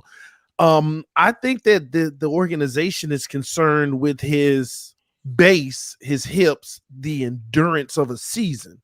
See, it's one thing to get back to healthy, because what I saw last year, I actually saw him move well last year. But as the season went on, you saw it was all arm. He was he couldn't body. He wasn't but you saw the fade. That's the part that concerns me. Well, so they're supposed to be. They're supposed to be. If in theory, right? If you come out and you're not even, let's say you start at 90, right? Every quarterback, let's say a quarterback start the season at 95%. Yeah. Every rep you take, every hit they take, every time they get knocked to the ground, they're losing a little bit. They recharge through the week to get back a fraction of what they had previously before. So if he started at 60, by the end of the season, his tank gonna be empty, bro. No, that's not what I'm talking about. No ball game. So let me allow me to finish the walkthrough real quick. But I'm gonna use your example, what you just said. So take just hypothetically any quarterback, Tom Brady, right? Yeah. So say he had he came into the season and all his mechanics, lower body was 100%. First game go by, he's 97% after the recovery. It keeps going down, right? Yeah. But for him, he can keep going. Like at the worst point, he could be done with the game and be at 70, but by the time the next week's game, he back to 85, right? So you're never at 100. Right. My concern with Tua is due to the hip injury, instead of going down to 70, being up to 85, does his hip have the endurance, or are we going to be dealing with the game of he's down to 60 and fighting to get to 70? I don't think you see what I'm saying there? If you listen to what Nick says, his hip is his that surgically repaired hip is actually physically stronger right now than his other hip. But that's why that has nothing to do with the endurance. There's no excuse. He's at 100% this year. But the thing that we don't have, that's the fear. That's the fear. Yeah, the fear is like we don't have the sample of him playing this year to show us that endurance will hold up. Is that not the same fear of Xavier Howard knee? No, it's all fair. I'm just saying. I think that's what they're concerned about. I get it with this Watson thing. Yeah, I get it. You know what I mean? But my thing is always, bro. Like if they really truly are going to legitimately ride and rest their laurels on what they've done, then we gotta see the kid, man. We gotta see him. But this is a window where he may not get the opportunity to be seen. And then I think it's a bad decision overall. Because that still gets in ball game. We just had a conversation. We just had a conversation the other night about the fact that losing Xavier Howard from this defense was going to hurt us. So now we swapping pieces at this point. Wait. You're taking away a strength. Hang on, ball game. Hang on. So you think upgrading, entertaining trade a player of Deshaun Watson's caliber is a mistake? That's what you think? They're empty stats to me, bro. Man, come on, ball game. Stop it, bro. 5,000 yards and only 4 wins? Bro, so, okay. Is this not a team effort? Was Deshaun Watson, bro, I mean, is this not the ultimate team sport? He wasn't playing with the bad news bears, Ian. Man, that team was garbage, bro. Nah. No, look at what they didn't have defensively. No threat of a running game. Which that's why when I look at players, that's why again I know a lot of people might disagree with me, but that's why I hold Ryan Fitzpatrick in such high regard because he gave us the quality of play without the threat of a running game. Now we're sitting here talking about. I can't believe you would even say that, bro. I cannot believe you gonna sit up here and mumble those words, bro. Yeah. Stop. What? It was the same thing. We were basically going back and doing the same thing again that we've been doing for the last 30 years of my existence here. Because as soon as somebody dangle a carrot that we think and believe could be something else that we can add to the process to make us better, then we're going to go and just scrap the whole plan that we put in place. When have we ever had an opportunity to entertain a player playing at this level? It's the same process, right? It could be Deshaun, it could be whoever, right? We made a decision previously before and went with a Dante Culpepper instead of taking freaking Drew Brees when we had an opportunity. But then you turn around. Come on, man. I'm just saying, bro, like across the board, for me, I'm staying the course, man. I haven't seen, right? I had enough faith if I had enough faith to draft a kid, yeah.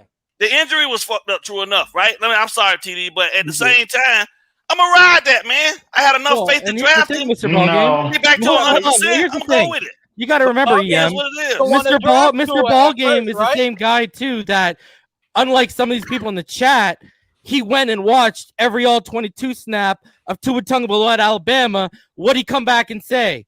I understand why EM and Reason love this kid so much and why we should take him.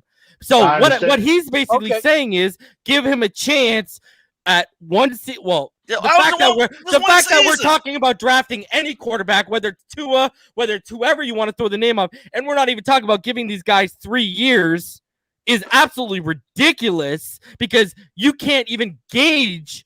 Even Omar Kelly said you can't even gauge what a player in the NFL is going to be until after year 3.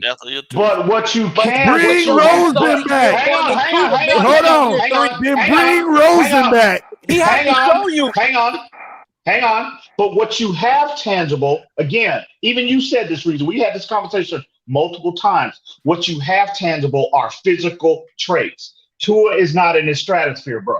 He's not. He never will be. That's fact. Oh, I've never argued that. From here up is where he might be able to be better than Watson from the neck up.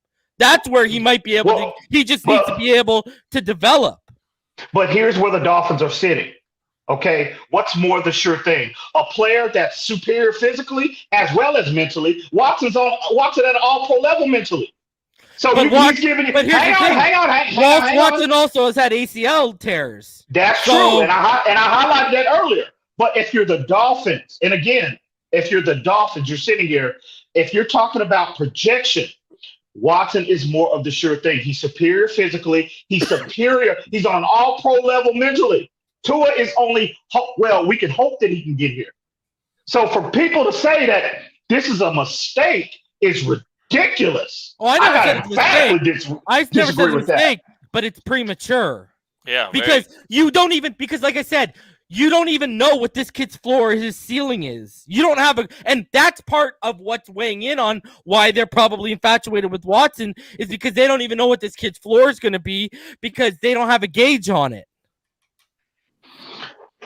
I think, which I get is scary when you have expectations on the line. Right. I get that. I think that is exactly where the Dolphins are. They are saying this kid is number one. We've never seen in 100+ year history of a player at that position playing at this level at that age come available. Man. And they're looking at that's unprecedented. And they're looking at both players. We have because I think now again I'm speculating here. But I think the issues that they're having, the reserve that they have with Tua, it's the physical thing. And we talked about Reason, you know this just as well as anybody, bro. We talked about this, had this conversation multiple times. Coaches covet physical traits over especially at that position, more so than anything else. The coach it doesn't help when your coach didn't want it to begin with. I agree, but that's just the nature. That's just the nature of the position. That's just the nature of the position. So the Dolphins, Flores is sitting here, obviously wanted to more physically get to play in Herbert.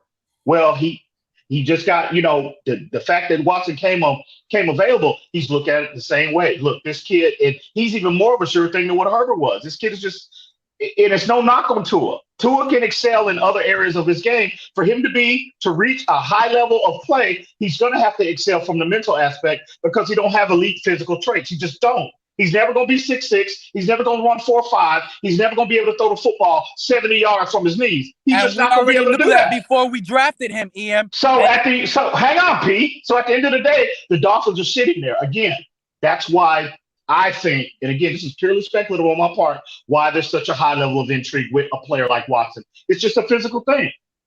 And you can't get mad at Brian Flores for feeling that way. Look at where Flores came from. If you look at Tom Brady, he's more the physical prototype than what Tua was. Yeah, I agree.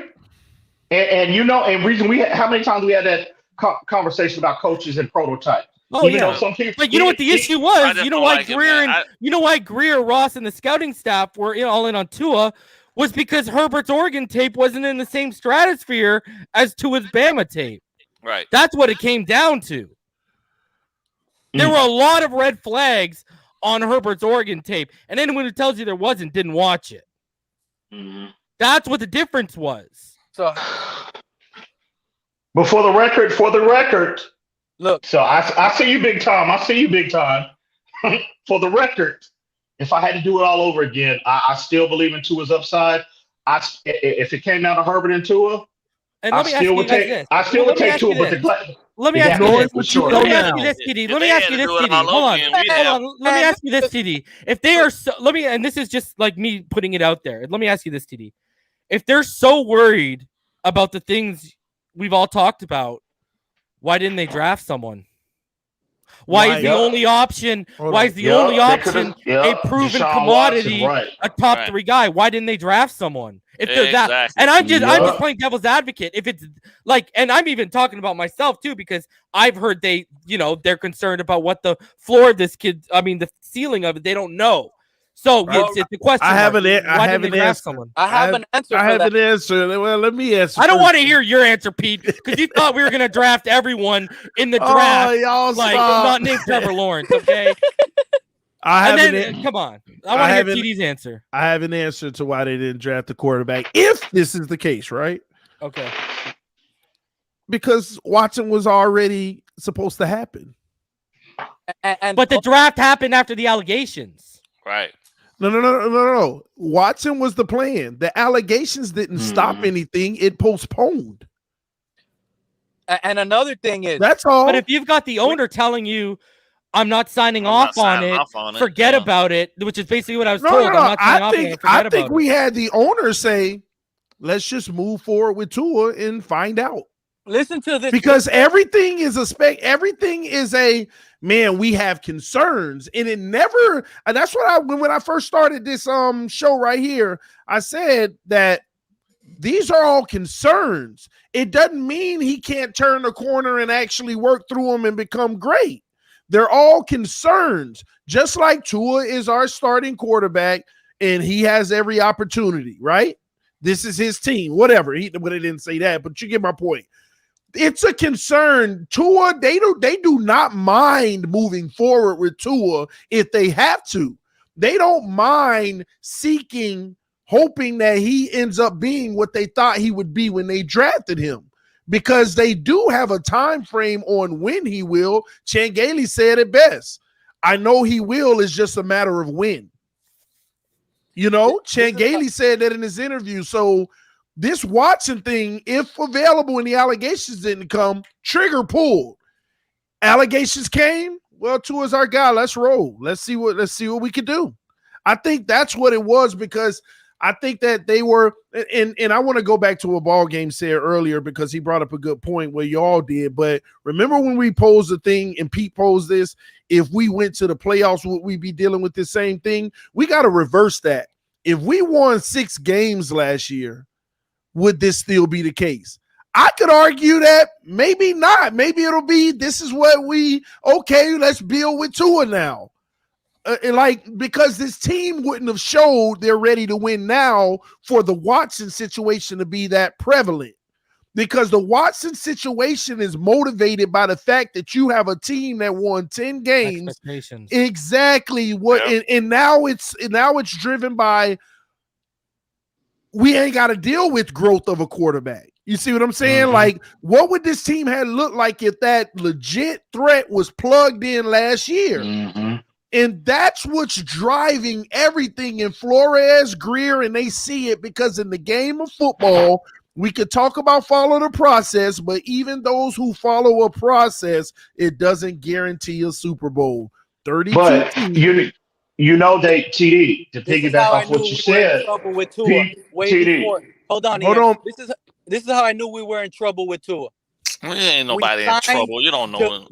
Man, ball game, you don't know football. You don't talk about trouble. You don't talk about trouble, bro. You talking about 9 game sample size. You talking about we in trouble.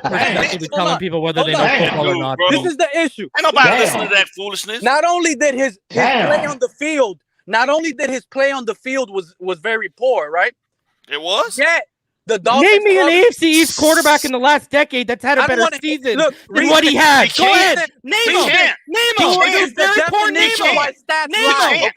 Tua is the definition why stats lie now. But let me finish my point. Okay. I can never finish a point with these guys. All right, go ahead. Let make sure you let Pete finish his point. Not only did our quarterback is in hell, How the hell did we pay $5 million for a 1-year backup quarterback? Didn't that raise awareness? Didn't that raise questions? Think about it. Name another team that has a $5 million 1-year quarterback backup on their roster. A first-round pick, Mitchell Trubisky, signed with the Bills for $2 million, bro. The Dolphins and Tua are in trouble. And everybody that sat here and praised Tua, I'm trying to figure out we could go back what's your What is the point? We need to remember. Well, I would say this, Pete. I would If say your this. point that you I call don't. that's going to start, you're an idiot. Yeah, okay. I don't know what else to say. Okay. No, the point is, hey guys, hold on. Let's be respectful, man. I know we're gonna disagree. We're gonna get into shouting matches Bro, and I have can't fun. respect I agree, TD. I agree, Let's make sure that we TD. I just want to say one thing, though. I don't think we're in trouble. After this guy tells ball game he has the audacity to tell him he doesn't know football. Let's not talk about respect to this guy over here. Give me a Hold break. on. Only I can tell ball game that. Only I can tell ball game that. And that ain't even legitimate. But Ian's just ball games forgotten more while sitting on the toilet about the game than you know, Pete. So all right. I just want to say Ian's personal preference for Watson being on the team. Wrong you been, bro? We've been trying to. No. I got to call out Ian real quick since we're calling people out. Why don't you ever talk about how right I was about Raekwon Davis? Let's do this because we're having an amazing show, guys. We're having an amazing show, and let's continue. Let's continue to have an amazing show. At the end of the day, it's all Dolphin football, y'all, because it's more quality. It's better quality if we just allow each other to speak and let our words speak for ourselves on debunking. I was right about Austin Jackson. I was right about Raekwon Davis. I was right about Robert Hunt, because where's he playing now? Why don't we talk about those too? Why don't we talk about those? Because I nailed all of them. With a panel because of Tua. That was not over. You went out don't even know what you're talking about, bro. People for their evaluations when your evaluation was even worse, bro. So my evaluation isn't done, bro. No one's evaluation is done. The evaluation's not even done. The evaluation's not even done, bro. We were here. To think that an evaluation's done after 9 games shows how casual you are, we were all here giving our concerns about Tua. Your only concern was his injury. That's it. And all the only concern was his injury. Saying we don't know football. And when it comes to light, now we know who doesn't know football. You've only seen 9 games.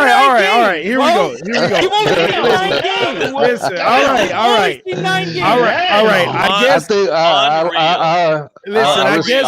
I respect everybody's opinion up here. I guess the only topic that'll bring everybody back and calm them down is remembering that we should have kept Ryan Tannehill. Okay, he was the GOAT of all GOATs. And that's it. Fans want to give that guy 7 years, and he's going to get better every year. Yes. But after 9 games, they think they have an evaluation of what a kid was who wasn't even at 100%. The absolute ridiculousness of that is unbelievable. Time, but Reason, what do you think about Mac Jones, who had a better season in Alabama than Tua did? Mac Jones is dude. That's funny. If Mac Jones is so good, why did he not win the Heisman? If Tua Tagovailoa hadn't got hurt, he was going to win this Heisman, bro. Why was Waddle and Devontae Smith continuously having to hold up on routes while Tua would hit them in stride? Tua would have won the Heisman had he got hurt. Give me a break. If you think Mac Jones is better, bro, you have no right evaluating the quarterback position. I know Mac Jones is better. All right, so I have a question. I have a question, nothing, bro. You know so I have a question. So I have a question. Don't even embarrass yourself like that. All right, so I have a question. All right. So with it all being said and done, let's make sure EM, myself, Esteban, P, Reason, Ball Game, take fandom out of it. Take on what you would like to see happen out of it.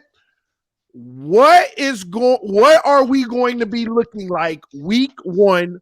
Who out of all the people that you know that conversations have been had with Xavier Howard, Tua Tagovailoa, Deshaun Watson, all of that, what does this roster look like week 1?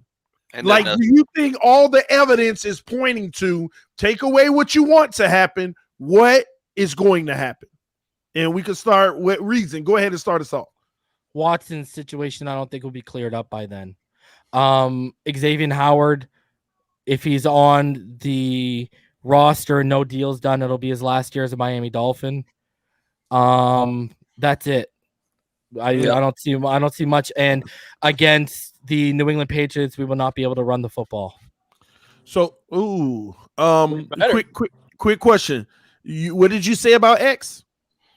If Xavier Howard is playing and we doesn't have a new deal, it will be his last year as a Miami Dolphin. So what is it going to be? We're going to remove the ifs. What do you see happening? I think he'll show up to camp, and that's strong. Well, no, I was told by someone close to Xavier Howard that he's going to show up to camp. $1.5 million. And he'll show up to camp, and I don't know, man. They've called his bluff this far. I mean, if he shows up, he lost the bluff, right? You don't show up and then just say, hey, I'm going home. He doesn't want to lose the money. But what I've been told is you're paying me as a left cornerback. I'm not traveling. I'm not doing anything else. I'm not doing anything extra for you. But does he have that? Does he dictate that? You don't really travel that much anyway. Well, he did before we got Byron. He used to travel more than what he did last year. I'm talking. But if Byron gets hurt and you got to put Noah out there, you're going to want X to travel. But he's saying that as if he has leverage. If they tell him to travel, he gonna travel. Now, if he don't do what they tell him to do, to him. Well, then I don't see that, because then they would actually be able to send him home without paying. Conduct detrimental to the team. Yes, sir. Conduct detrimental. And that's the last thing he wants, because he really gonna lose his money then. I've been told if there's no deal done, relationships will be severed, and there's no coming back. He will not sit back, and he will not negotiate a new guaranteed money or new contract throughout the year if they don't have it done by the start of the season. That's fine. You already paid through this season anyway, so just give us what you owe us. Esteban, talk to us, man. What's gonna happen? Well, I just wanted to say, foremost, EM Dolphin fan wants Watson on the team for selfish purposes, so he can compete. With ball game on Madden. Oh wow! What was the full question though? What's going to be the end result according to what? Are you talking about Watson or just what I think is going to happen in general? Game 1, is X going to be on the team? Who's going to be the quarterback? How is all this going to end up? X is gone, bro. I don't think he'll be on the team before the season starts. As far as Tua, I think we'll be all right, man, because I mean, just like I told EM, bro, like my concern was like, his mobility, flexibility. I hope that he was working on that stuff. We all ride with the same team, so obviously I got to be somewhat optimistic and forecasting that if that's what he worked on, and Nick Hicks said that, and I said it before, I hadn't even had any knowledge of what Nick Hicks was going to say. I'm optimistic on Tua, and that's just my complete honest opinion, man. I don't think we're in trouble, bro. I think we're gonna be all right, man. You know what I mean? I think he's gonna take a step up if that's what we're gonna end up doing, riding with him. I think we're gonna see Alabama Tua, bro. I don't think we saw Alabama Tua last year, so I think we're gonna be all right. Did you know he was beating AFC and NFC running backs in sled drills in training sessions? Bro, I've been so engulfed in international soccer, bro, that I just get my information from y'all about the offseason. I'll be honest with you. That's what I'm doing right now. But, yeah, I think we'll be all right. I think the question mark for me, I'm more worried about is the damn offensive line and them taking Liam Eichenberg, bro. I want Jesse Davis at that right tackle spot. I don't give a damn what nobody says. And that's my take, bro. I know it's not a popular take because everybody wants the new guys to work out, but it sure ain't. If he ain't earned it, why is he going to start? Jesse Davis earned it, bro. What Jesse Davis earned? Bro, when we had him at tackle, he was sound, man. Yeah, but you said earn it. They got to go to camp to see if he earned it. They all got to start over from scratch. Ain't nobody got no job. But that's not what I'm saying. If you just listen to the fan base, everybody's just automatically like. I'm just saying. This is where my take's coming from. A lot of the fan base is automatically just throwing Eichenberg to be like the best thing since sliced bread, bro. And he's going to be the starter. I just feel like, why are y'all forgetting Jesse Davis, man? He's put in the work. He's a veteran. He's put in his time. Yeah, give him at least 3 games, 3 or 4 games until Eichenberg's ready, or Robert Hunt, or whoever they want at right tackle spot. Eichenberg protecting hips, man. That's all. Eichenberg is stiff as a board, bro. He needs to gets to doing some yoga. He protect hips. That's all I care about. Okay. Period. So we'll see, man. I think we'll be all right. Man, talk to me, Pete. Give me your thoughts. What's gonna happen week 1? Week 1, what's gonna happen? Based on all the information we've gotten through the offseason, signing a backup quarterback for $5 million right after drafting one, that to me speaks a lot of high volume, and I just don't know, man. Why? Hang on, Pete. No. Clarify that. I'm trying to figure let that out. him go. Just let him go. I know. I'm trying to get him to clarify what he means by signing a backup quarterback. He just wants me and you to be wrong, EM. That's what the whole clarification comes down well, to. Hold on. I also think I want the man to clarify. I think what he's saying is most of the premier quarterbacks in the league may have a backup that's making $1 million or $2 million. That's what it's supposed to be, to help your roster be. When you have a quarterback, TD, and he is the real deal, you don't sign a backup quarterback for $5 million. You just $5 million, bro. $5 million really not isn't for that 1 much. year. You just don't, and that hurts salary. Look, the Dolphins are not even in salary cap. We could be doing better. We could have signed more rookies if we didn't sign Jacoby Brissett. But this is the thing: if Xavier Howard is on the roster week 1,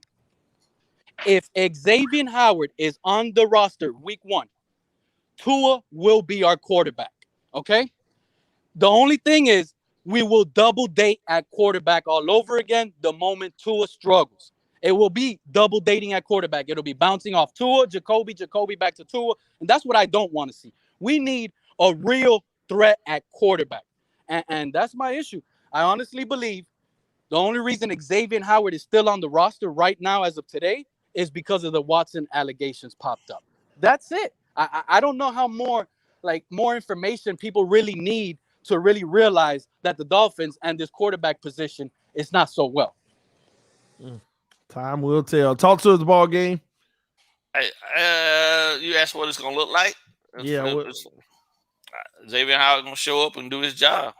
That's the best way he can do about securing himself a bag past this season. He already got paid. So,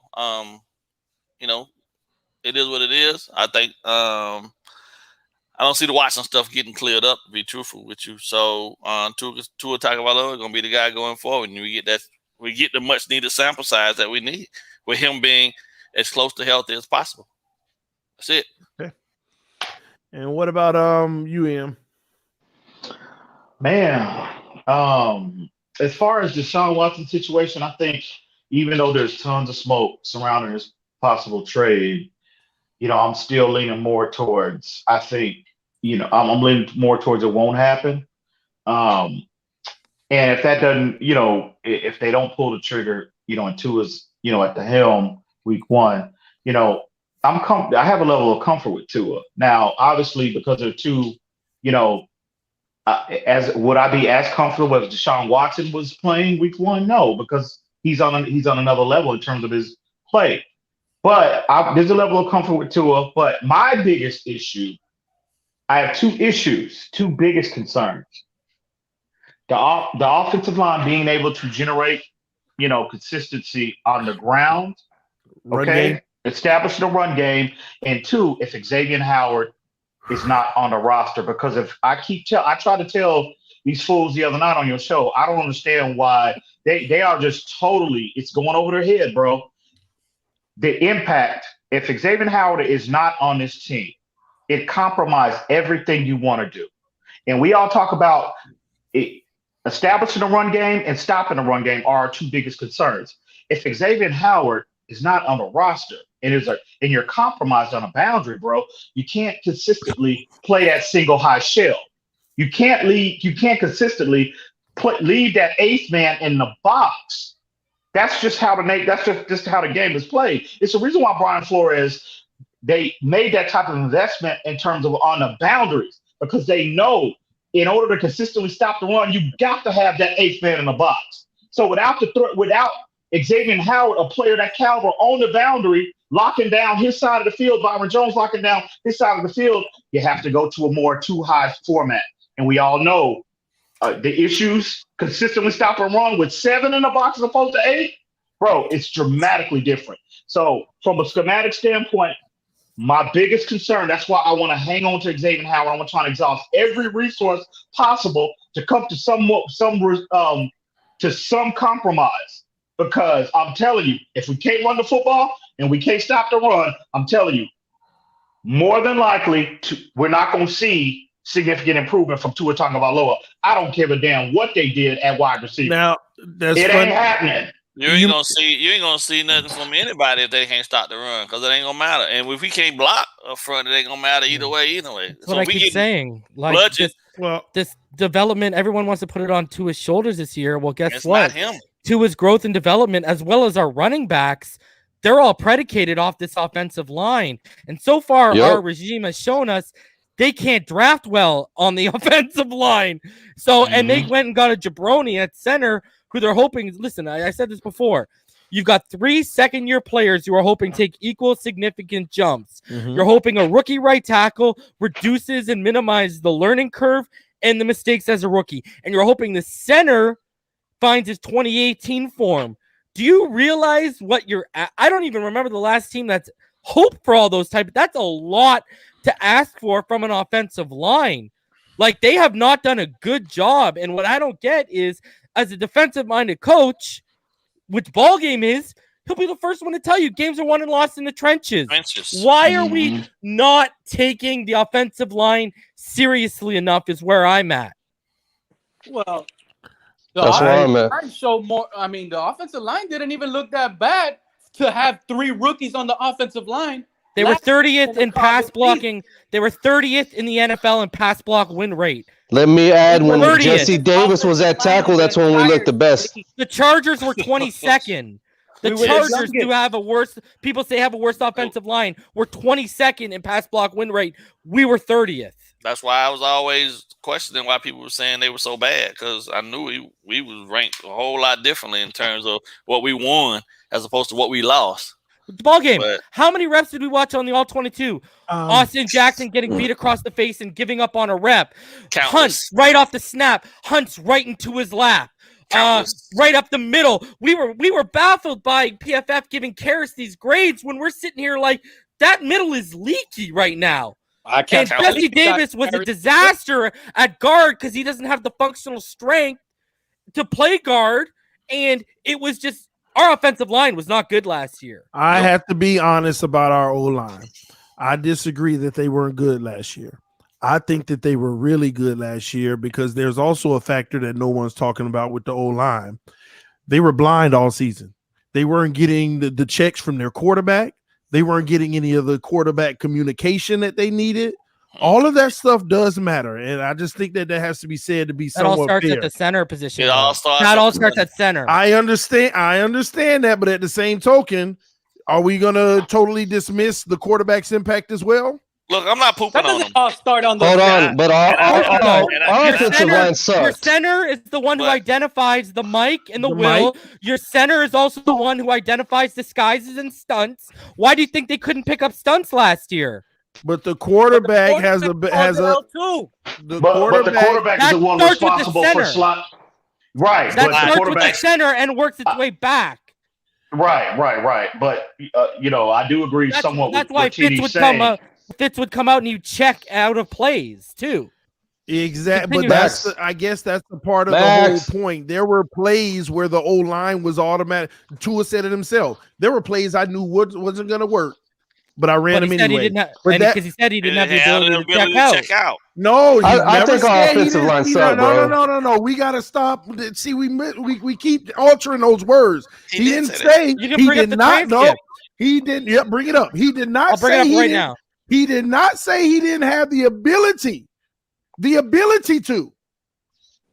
He did when he said when he said I want to clarify. He did. I'm bringing up the transcript right now.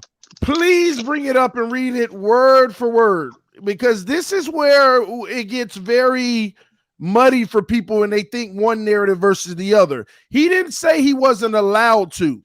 He didn't know the playbook well enough to make the proper decision to. He didn't know what to put himself in.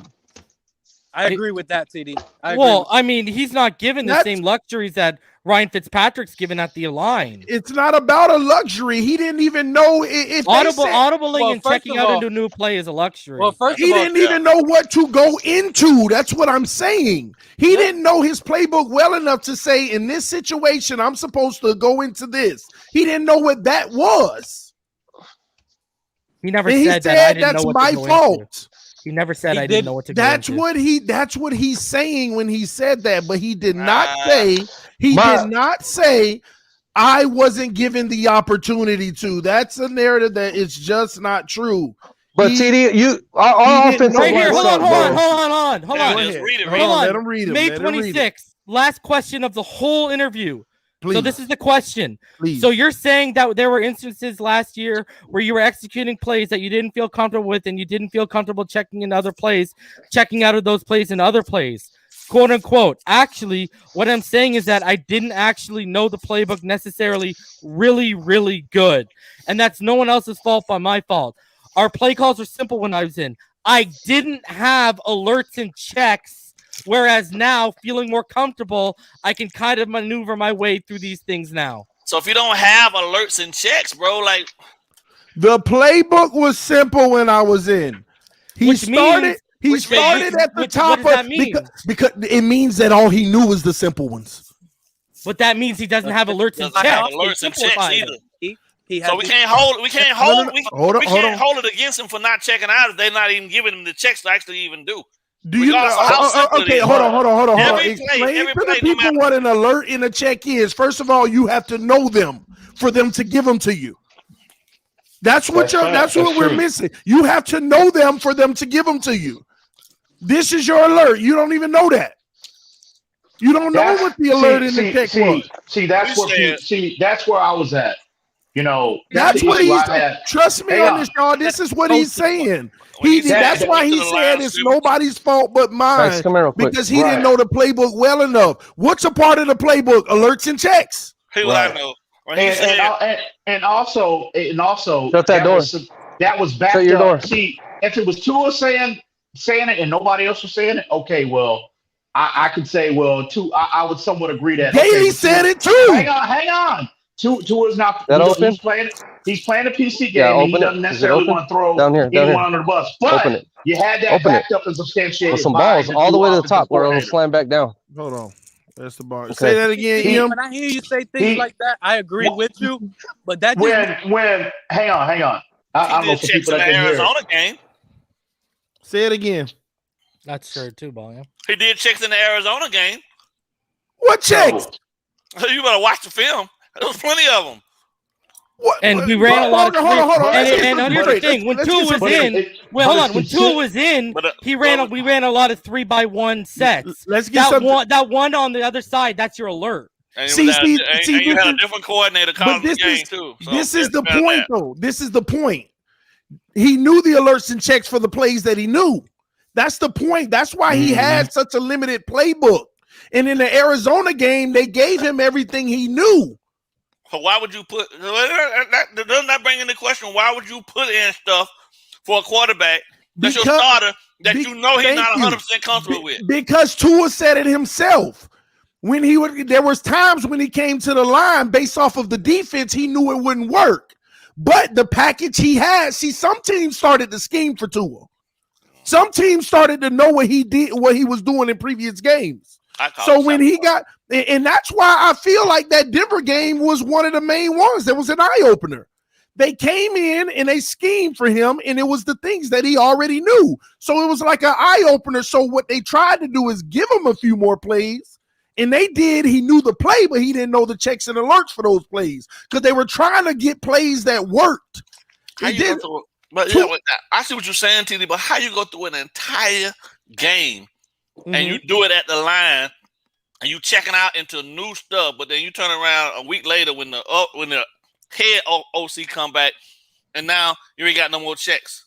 No. But that's predicated off of the defense that you're playing. What are they playing? What are they doing to you? So that defense, based off of the basic things that Tua already knew, we were carving up Arizona, and they got a weak secondary anyway. But not Arizona, but Arizona. They got a weak secondary anyway, but they couldn't stop the things he already knew, and then he also knew the checks for those. So when they would try to adjust, but when the team comes with a whole nother game plan, was Arizona sitting the pressure with taking away the first read? No. See, TD, that's why I said the issue with Tua was the amount of volume he can retain. And that points exactly to TD's point. It's the level of volume. Shangani said it verbatim. And it was backed up. It was bro, we're not even talking about Gainey. Gainey ain't here anymore. His two coordinators just said this weeks ago. The coordinators just said it. They said the important thing for him. I'm not bringing his name up anymore. But hold on. Coordinators are going to say, dude, Herbert even came out and said he didn't know the playbook that well. Coordinators are going to, that's a generic answer. They're going to, especially when you're moving to a new playbook. 110%. You're having to learn a new playbook now. When you are asking a coordinator what is the biggest area of Tua's game that you want to see growth from, and they say playbook retention, bro, that's exactly what that means. It's a new playbook. Smartest quarterbacks because it's a new playbook.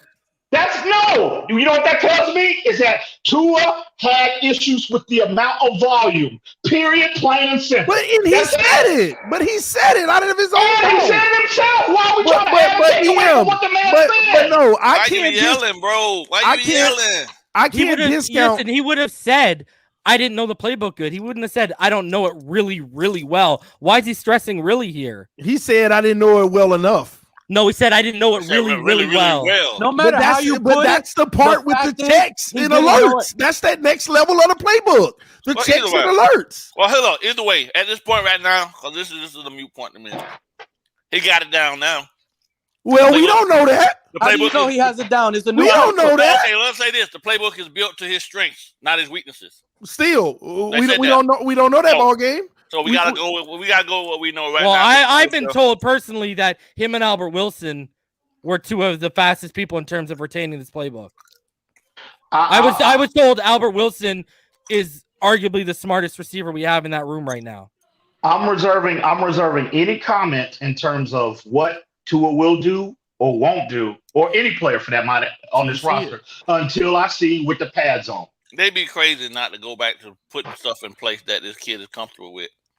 I agree with that. If it was me, I would have just said, Nick Saban, give me the book. You know, ball game. That'd be crazy. When I make my point, and reason TD is everybody. When I make that point about the level of volume, the difference between, again, I've highlighted this before. These are normal growing pains for a rookie. It's not that Tua will never be able to handle NFL level volume, an NFL level of volume of plays. That's not to say that he will not, but as of right now, what we saw last year, that's what he struggled, and that's normal. In this original, I'm not disagreeing with you, Ian. But this original debate, it really came from. This is why I didn't want to put too much on the O-line. I think that they did well given the circumstance. I think that it was promising, but Reason's right when he say we're expecting 3 guys to make the same leap. It's a big ask. Yeah. But I just don't feel like they were terrible last year. They had spots where they actually looked fairly decent, and there was a lot of mix and matching happening too. Plus, you had some injuries. They were better in the run than they were in the pass. Yeah, and there was some. And I mean, I don't understand why we're taking and over-examining what he's saying there about the playbook face value when in the same breath he said the receiving core last year was phenomenal. And are we going to believe that? Yeah, is he telling the truth there? Well, what I think is he's just stating I'm sorry. Again, the receiving core.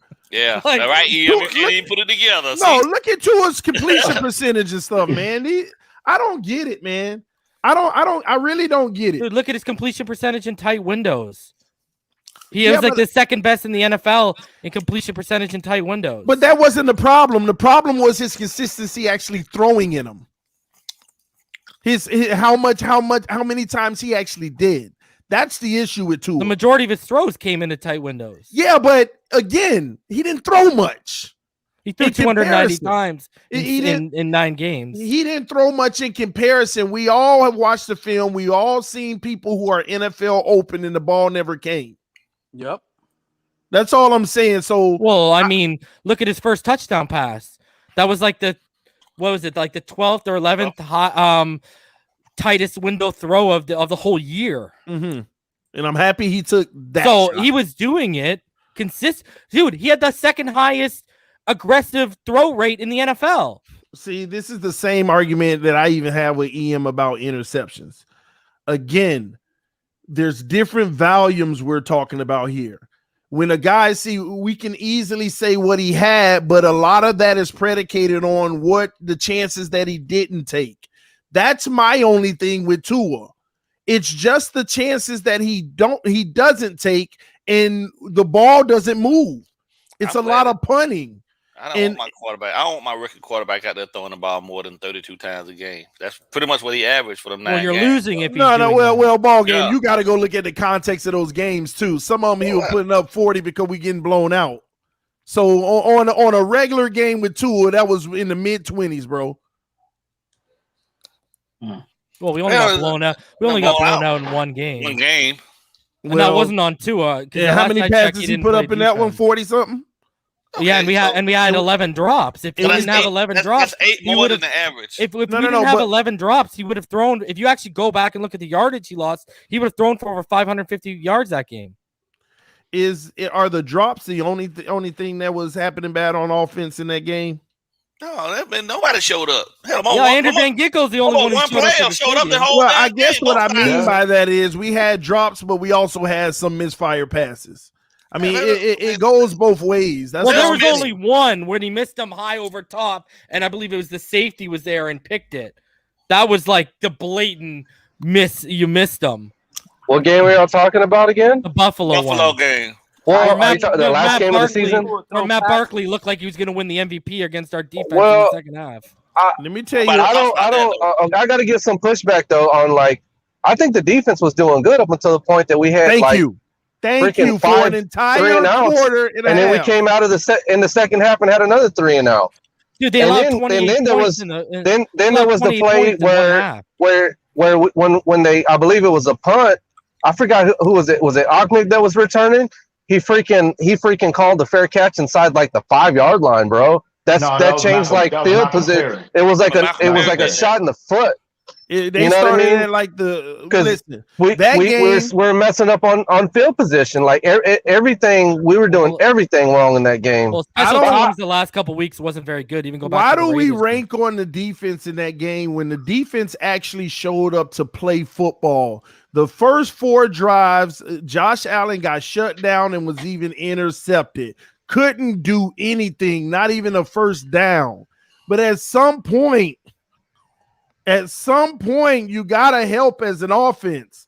And that defense just start giving up. They came to play that day. They came to get us in the playoffs. They gave up 28 points in the first half. After they came to play and realized they weren't going to have any help. Yeah, but that's making an excuse. You're saying it's okay for a defense to check out. No, I'm not saying it's okay. Well, that's what we're getting at here. No, shame on them. But at the same token, game flow matters, man. These guys came out. Look at the first 4 drives. They were flying around the field like they were shutting everything down. No, sir. No Diggs. No Allen. No, sir. Everything. They were out there flying around, getting hype, pump, punt. But as soon as they sit on the bench and high five, we got to go back out 4 times in a row. And then on top of it, to be quite honest with you, at some point you start getting gassed. Defense was put in a bad situation. If you're going to give up after 4 drives because you're not seeing what you like from the offense, we got to have a serious talk here. No. We're talking about the 16 to 18 plays of busting your behind and never really getting the rest. Well, what did they – I mean, dude, this is a team that went to the AFC Championship. We were playing. What were they expecting that it was going to be an easy?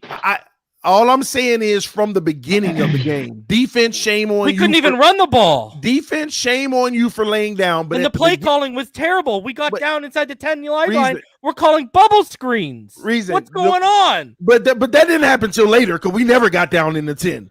But I'm still saying we got down there and look at what the play calls were when we were getting down there. But this is the point that I'm making. Shame on the defense, right? Okay, shame on the defense for giving up. But all I'm saying is only one side of the football showed up to play that day.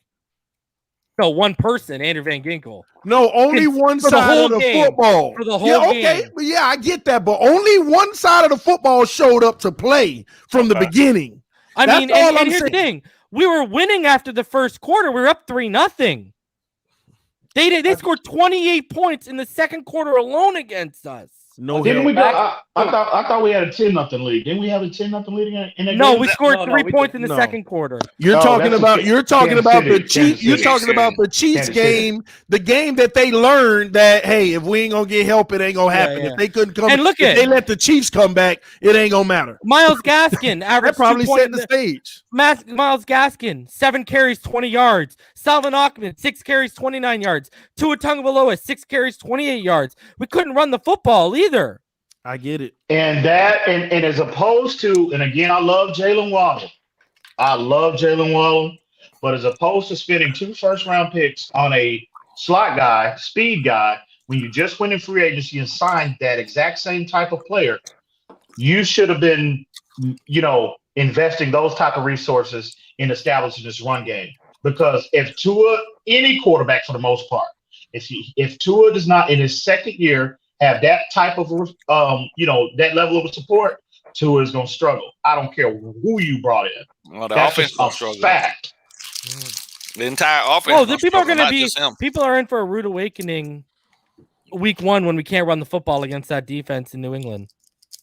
I already said that. So look at that defense right now. Go just take a gander at their depth chart. And now their secondary is intact now.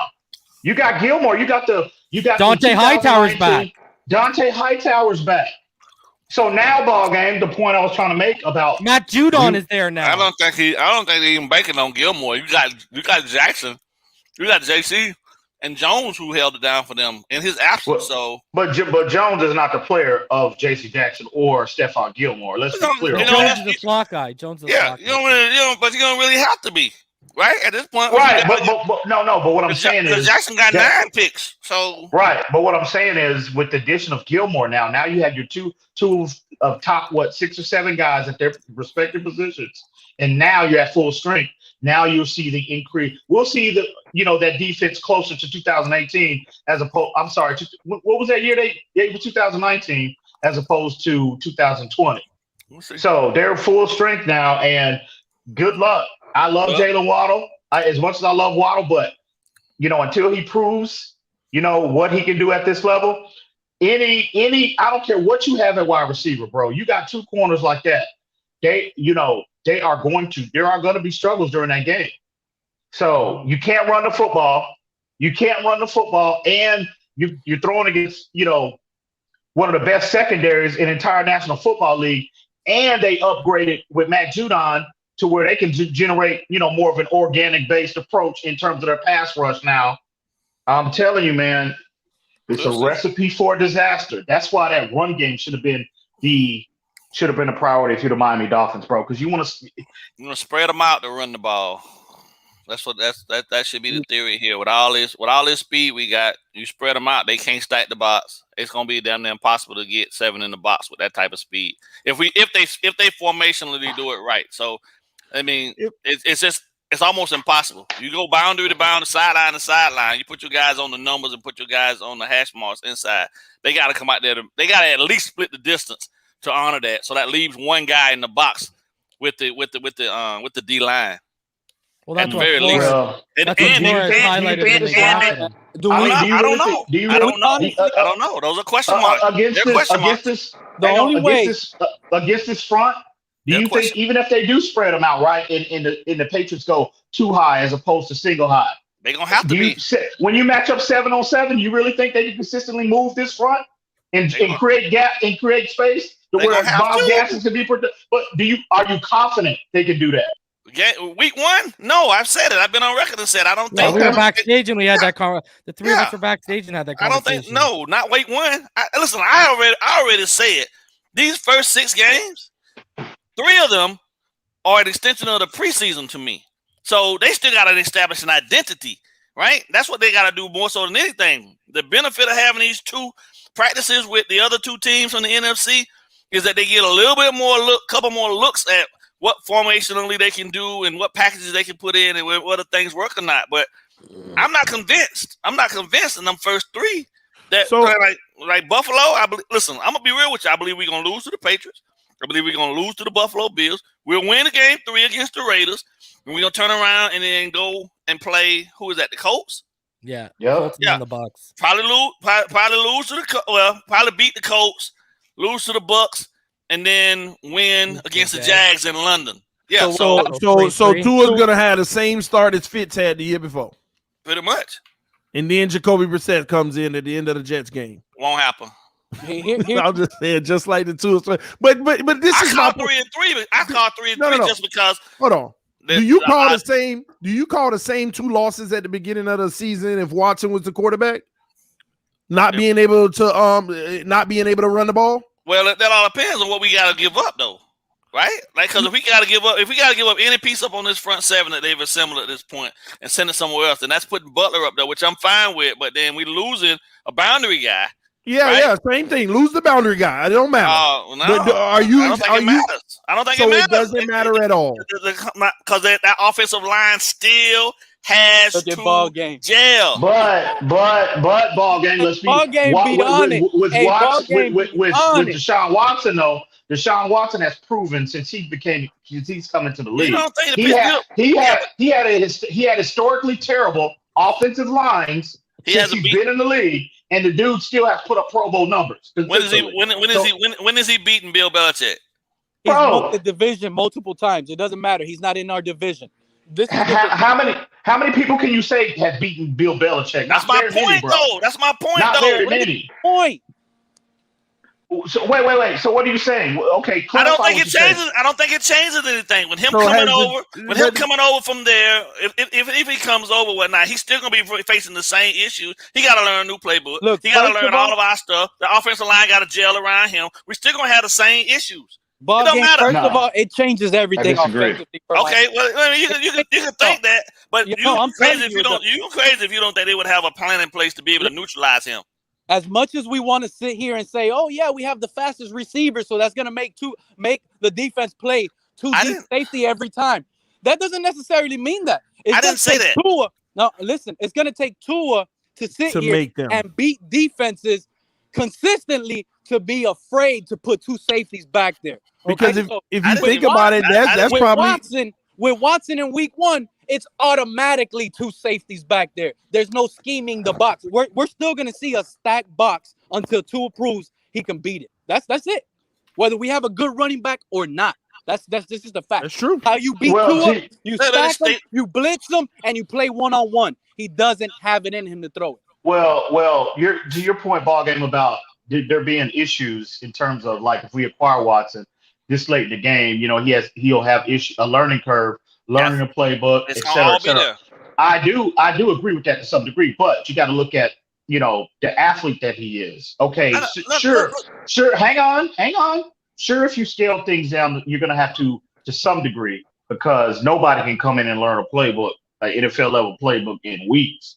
That's obvious. But you look at his ability, his athleticism, his ability to consistently now go off script and threaten teams.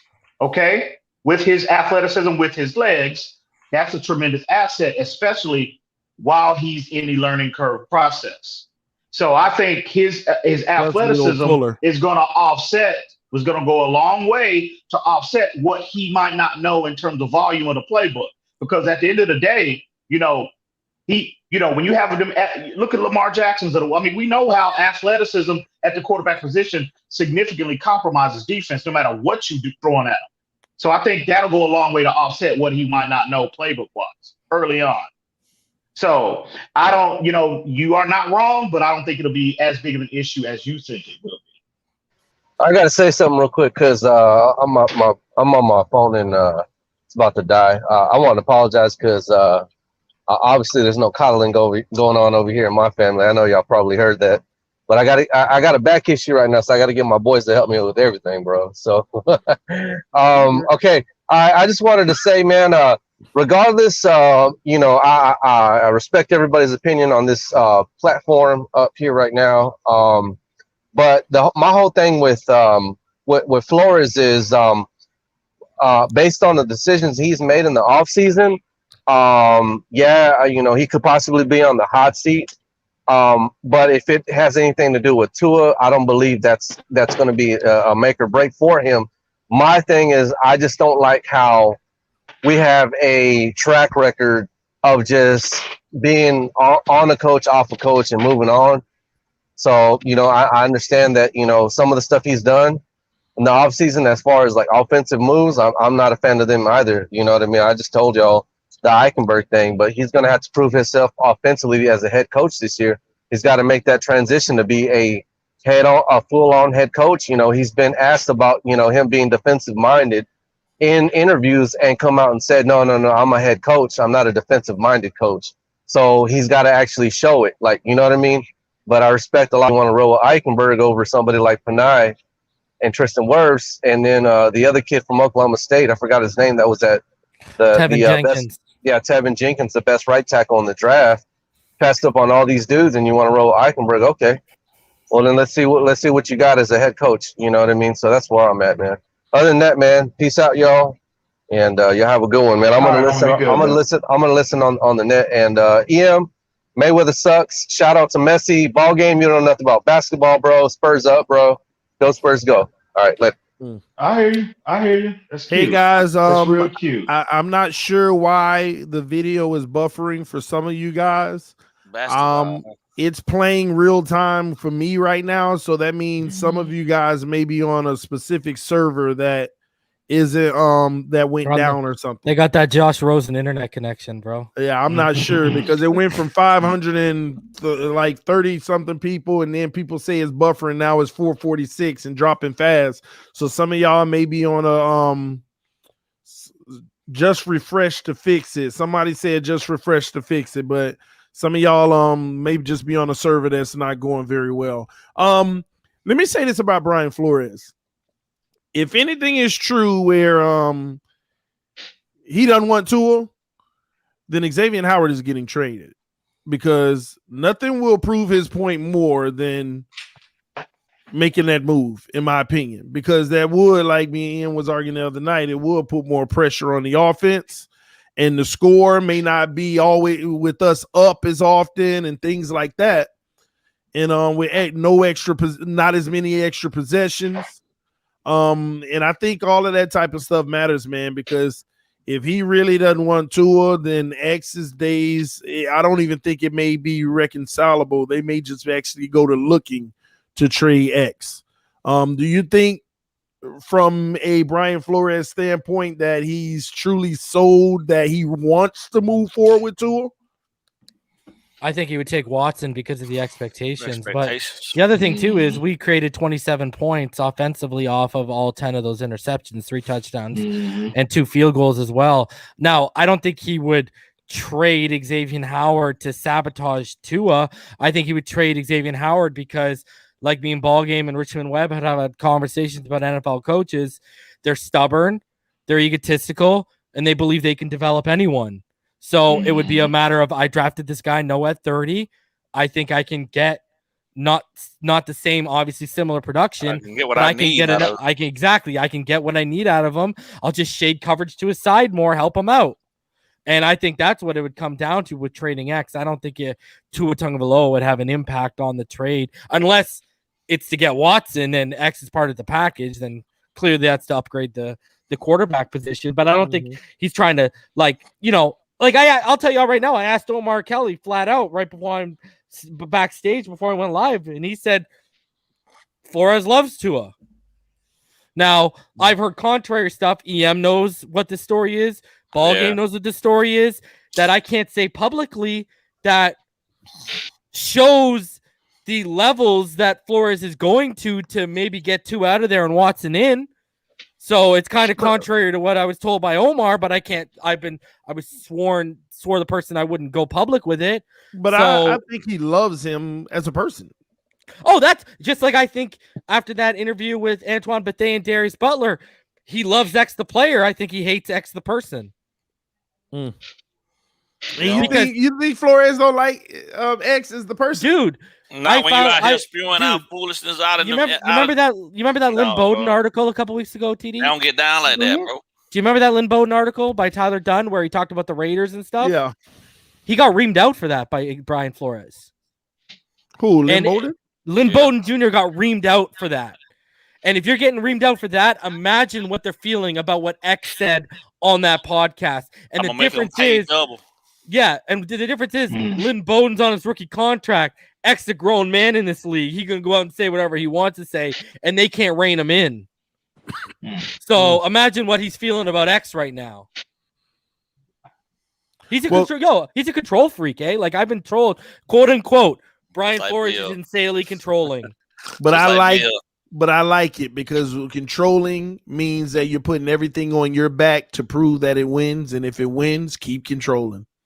If it wins, the problem you're going to have is if it starts losing. But it's already. If we don't make the playoffs this year, woo, well, we got we win 8 or 9 games. Woo. Well, we got 2 years of controlling that exceeded expectations. That's all I have to go off of right now. Also, we won some games last year that we probably shouldn't have won. In year 1, we won 5 games. As much as people don't want to believe it because of Ryan Fitzpatrick's play. That defense played great as well, though. Down the stretch, they did. Those were the victories, ball game. In the first year, I mean, Brian Fitzpatrick was our leading rusher. Yeah, I get that, but the it was guy did still everything. coming with a lot of losses. At the end, it was a team effort with the offense and defense playing better football. Yeah, but the key thing is if you didn't have. Well, first of all, Nick Needham lost that Jets game. Sorry, EM. That wasn't passing. I agree, but the flag still hit the turf. If we didn't have Ryan Fitzpatrick, we win what, 2 games? Yeah. Well. Let's back up though. Even with Ryan Fitzpatrick, if that defense didn't start playing better, we won 0 games. We would have won a couple. No. Look at all the games. Look at all the outcomes, and the defense actually made stops. Like in those last 6 games, the defense played. I don't even want to say good football. They were playing great football. Look at the throws he made against New England. I know it's an effort by both of them, but none of those throws would have mattered had the defense given up about 7 points more in every one of those games. So it's both of them deserve credit on that. And Brian Flores deserves a lot of it because, again, it was the defense and there was a whole bunch of no-name people. And we're talking about Ryan Fitzpatrick, who we all agree refined his game and things like that, but a veteran. We didn't get journeyman. We didn't get the journeyman Fitz. Yeah, exactly. But look at what we got on the defense. Name the players. But they were playing good football. And last year, TD, a lot of I was the other day when we had this argument on your show, a lot of those players that were on that team, bro, they're now key pieces to what we have now, bro, foundationally. Christian Wilkins was here. Zach Sieler's a big part. But he gets the credit for making them key pieces. Right. I agree with that. I agree. I ain't ready to give up Wilkins, man. Wow. Wilkins and go. But you don't agree, ball game, that he might be way more explosive in a 4-3? I can't argue that. I'm just sick of giving up first round picks, bro. Well, he shouldn't have been a pick in the first place. Should have got Lawrence, but Dexter Lawrence should have been the pick. Should have been a pick all along. He shouldn't have been a pick. Period. He's a guard. He's a not a dirty player, but he's a all they're asking him to do in this defense in the confines of the scheme, eat up gaps, tie up blockers, hopefully command a double team. You don't select a player, that's all you're asking for at 13th overall. I will say So this how- though, you got to give So him how credit in the sense irresponsible is of that? you got to give him credit, and I mean, I'm like, I don't really fall in love with players like people do. I mean, like everyone loves Baker, everyone loves Wilkins, everyone loves like I like players or I really like players, but I don't like sit here and like love players. Anyways, with Wilkins, you know, so I'm just saying this is coming from like an indifferent, you know, position on him. Our run defense, as not good as it was last year, took a little bit of nosedive when he was hurt for those couple games, even more. Yep. So he was impacting our run defense last year, and he was helping Ogba out. So I will say, yeah, I agree. But again, but I know mean, this. Martin, They're expecting a huge leap. They're expecting a leap from him this year. right. And I think that's It'll be his third season. He's supposed to. He's supposed to show up in his third season. Listen to that report. Oh, that really? came Ball out. game? Ball game. From what everything I understand from all these people, if you don't show it in 9 games, we got to move off of you, bro. Third You're year, a bust. bro. Third You're year. a bust. 4 games. 3 years? What is 3 years? Oh my God! What is this? What kind of nonsense is this? It's 9 games or you're done, bro. 9 games not at full capacity or you're done. I don't want to see you or hear from you ever again. Unbelievable. I got to say this. This is a fan base that's been begging for a quarterback for 20 years, okay? When did beggars become choosers over here? When did we become the authority on quarterbacks? We're not. Newsflash, we're not. Because guess what? Look at Sam Darnold. This kid's still getting shots. And guess what? Tua Tagovailoa had a better rookie season. Want me to go even further? If all of you were Bills fans, they would have moved off Josh Allen off of year 1. Boy, what would you guys be looking like in year 3? That's true. Just saying. And what did he look like in year 2? Josh Allen didn't look very good in year 2. He was a mess. Josh Allen, against the Dolphins, his rookie year, he beat us single-handedly, and he didn't even have a roster around him. Josh Allen, to me, looked amazing his rookie year, according to what he had around him. So no one, Bills fans didn't even think he was amazing in his rookie year, dude. Bro, the difference. You're just using hindsight. That's all you're using right now. Josh Allen. Nobody's using no hindsight. Even if he wins, bro, you got no receipts from the rookie year out there. So I believe it's hindsight. Flashes. Tua showed flashes. Buda Baker's still in Arizona walking on the field looking for his ankles. Oh, but didn't Tua at 60% healthy? And he did that at 60% health. Yeah. So imagine what he looked like. You're not realizing what happens in every sport. Adrenaline. Adrenaline. Man, Tua's expectations have literally gone through the roof. Tua only gets adrenaline when he's winning. No, that matchup meant a lot. That you saw. Look at what Kyler Murray didn't even shake his hand after. You could tell there's some kind of literal competition between these two. All I know is Tua's expectations are through the roof this year. I just wanted to. The whole team's expectations are through the roof. And considering where he was drafted, considering where he was drafted, they should be. Let's be fair. They should be. Flores, too much is given. Too much is given. Much is required. And the same thing goes for Austin Jackson. If X is gone, the expectations absolutely, are 100%. Absolutely, Christian Wilkins, you're year 3. Absolutely, 100%. Eichenberg, sorry because they overpaid for you. I got a lot of expectations for you. And reason we talked about this privately. I think considering what was invested to get him, Jalen Waddle. I think people don't I think that's also going over a lot of people's heads. That kid is going to be under immense pressure. You know how many on Twitter think he's going to get 1,000 yards? And I keep telling people, we have not had an 800-plus yard receiver as a rookie since Chris Chambers, when he had, I believe, 889 yards or 883 yards. That's how long it's been. And what's crazy is 1,000-yard rookie receivers, Justin Jefferson's don't come around every year. Exactly. Like, that is a very, very rare thing for you to flirt with 1,000 as a – look at how long Calvin Ridley has turned into one of the more dominant receivers in the NFL. That took almost 3 years. Mm-hmm. Sound like Waddle need to call Watson. And that's with Julio Jones taking a lot of the coverage. Yeah. Julio Jones was, injured most of last year. That's why Calvin Ridley took off like that. But he is a really good receiver. But my thing with Waddle is 800 yards is not asking for a lot with a top 5 pick, in my opinion. Well, we're only asking for 50 receiving yards per game. Is that asking for too much? That comes down to but that comes down to if does he get injured and the target share. Injured? No, we're not gonna try to sit here and say does he get injured. Right now, he has to be the starter. Is he the starter? Well, he's your starting Y. He's your starting Y. He's not an Right. X or a Z right now. He's a Y. Will he be starting in 2 receiver packages? No. As a rookie, as a rookie, Jalen Waddle. That'll be Fuller and Parker.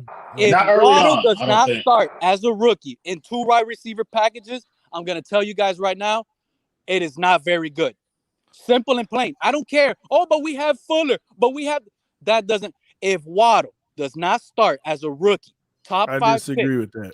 You got a $12 million wide receiver and you got a $10 million wide receiver. First of all, them dudes gonna start before Waddle does. Listen, for Waddle to come out of college, right? Be projected to be better than Will Fuller, Devontae Parker, all these receivers, but yet still not be able to start, and we wasted this draft pick on this guy. You don't have to. Yeah, but also hold on a sec. A projection, just like this is why I got mad with people comparing Tua to Drew Brees and Russell Wilson. Those comparisons, those projections are ceilings that be reached after years of development, not day one. Waddle is not projected from day one to be. You can't be. I mean, Devontae Parker's been in the league for 7 years. You know the tricks alone he knows that Waddle doesn't know against NFL caliber corners. Same thing with when Fuller. You're the 6th player picked in the nation in the draft. You're the 6th best player coming out of college football. Not necessarily, but not necessarily because you are ready to compete. Yeah, but that's not necessarily true because sometimes teams draft off need, not on best player available. Well, like if we would have taken best player available, Penei Sewell would be a Dolphin right now. Well, or Kyle Pitts. Say that. Yeah. Waddle, or they would have traded back for 3 and they would have got Kyle Pitts. Waddle give me 700 yards. I check. Yeah, man. You know what, bro? This is what you do. I said this last Friday on Twitter. Dude, I don't care about the yardage. Show me that you can keep defenses honest. Show me that you can take coverage with you over the top. Show me little things like your ability to stem and stack your routes. Show me all these little intricacies of the position, and especially show me you have the ability to, when you take coverage with you, pre-snap, guys aren't stacking the box because they got to deal with you.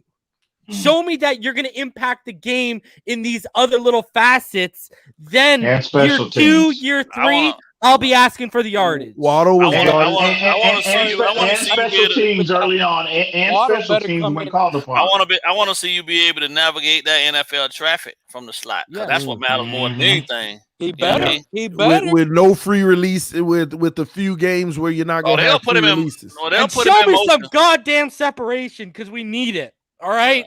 And another thing with Waddle, see, his value is not just typical receiver. Like I know Flores and Greer sees his value as you need to be the guy that makes life easier for Gesicki coming across the middle. You're a weapon. Yeah, you're the guy who's opening it up for other guys who we need to get going. You know, Gesicki needs to have his first 1,000-yard season. If anything, by design, I wouldn't put bets on that. I mean, either. I'm just saying he needs to actually. Because let me ask you this: we talked about Gesicki last time we did a panel. TD, we talked about Gesicki. Now that we sit back and we look at the wide receiver room, okay, Fuller's your starting Z, Parker's your X. Waddle's your Y. Okay, it's already come out that Wilson's going to be playing in the slot and on the boundary. All right. Then you've got Preston. Then you've got Lynn Bowden Jr. Okay. They basically, the draft pick of Hunter Long doesn't necessarily tell you the writing's on the wall for Gesicki. What it tells you is they want production in line. So here's my thing. If Gesicki doesn't produce in line, I don't think he's going to have a big year at all.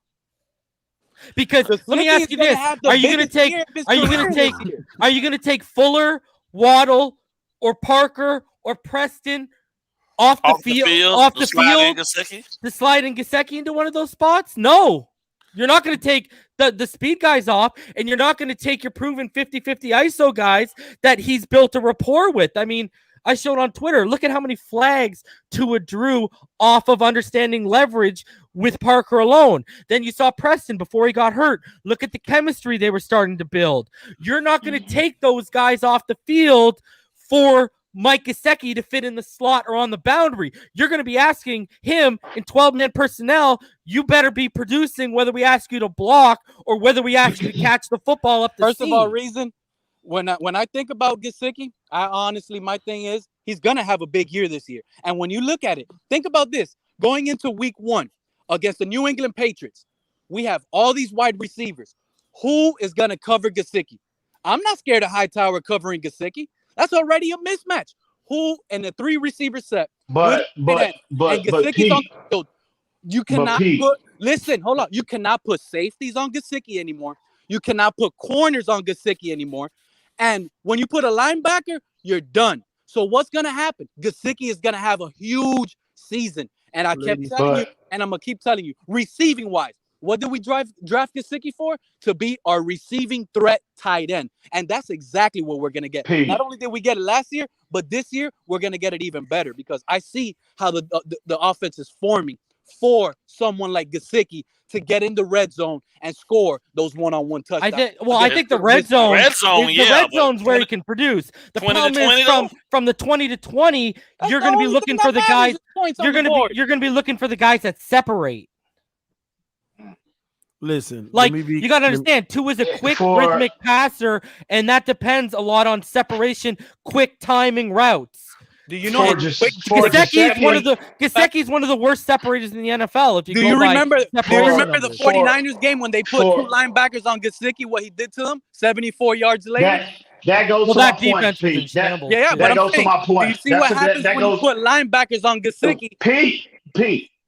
That goes back to my point I'm trying to make, bro. You're not wrong, but the point is the issue that Mike Gesicki is facing this year is that, like you just said, they had linebackers on him. Well, from a matchup standpoint, bro, the only way you can guarantee a linebacker being matched up on him unless he's being deployed in line. You're not gonna put a linebacker out in space in a spread formation on anybody. And that's my point. So for Gesicki, for him to get on the field, he's gonna have to be more in inline deployment. And to do that consistently, you got to be able to block. And that's just not. He's just not been able. Let me just jump in real quick. Let me jump in and say something about Mike Gesicki in this situation. I am going to say it now. The Miami Dolphins, because I'm actually listening to what y'all saying and y'all opening my eyes a little just to view it because I haven't thought about it that way. And it makes all the sense in the world. Mike Gesicki will not be on the outside this year. One of the guys can get hurt and we're okay when he won't be on the outside. Yep. And if they see Reason got a point, they want to deploy him in line, and now you have to do your job.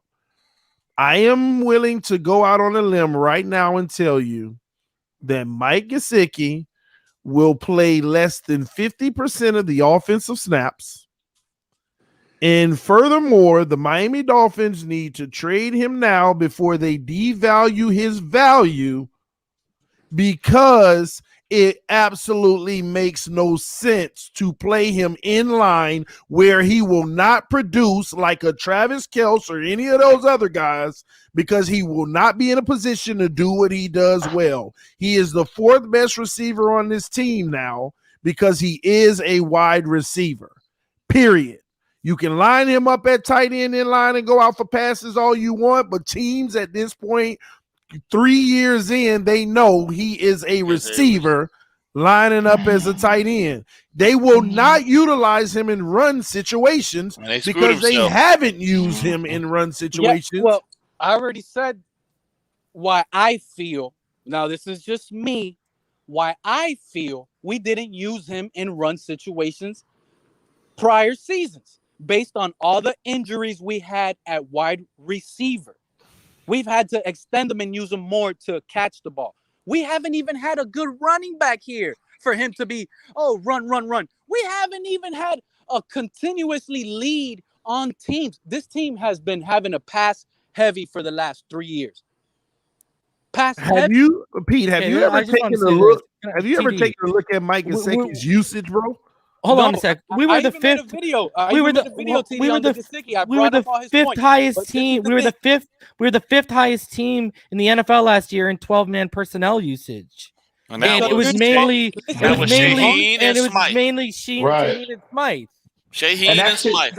You know, first of all, 12-man personnel, it's game situation. You know, you want to use you don't want to use that on a first and 10 unless you're gonna run the ball automatically. But why not? On 3rd and 1, that's where you want to see, you know, the 12 men. You want to tighten up that line to get a, you know. And even when they did it on 3rd and 1, he wasn't in there.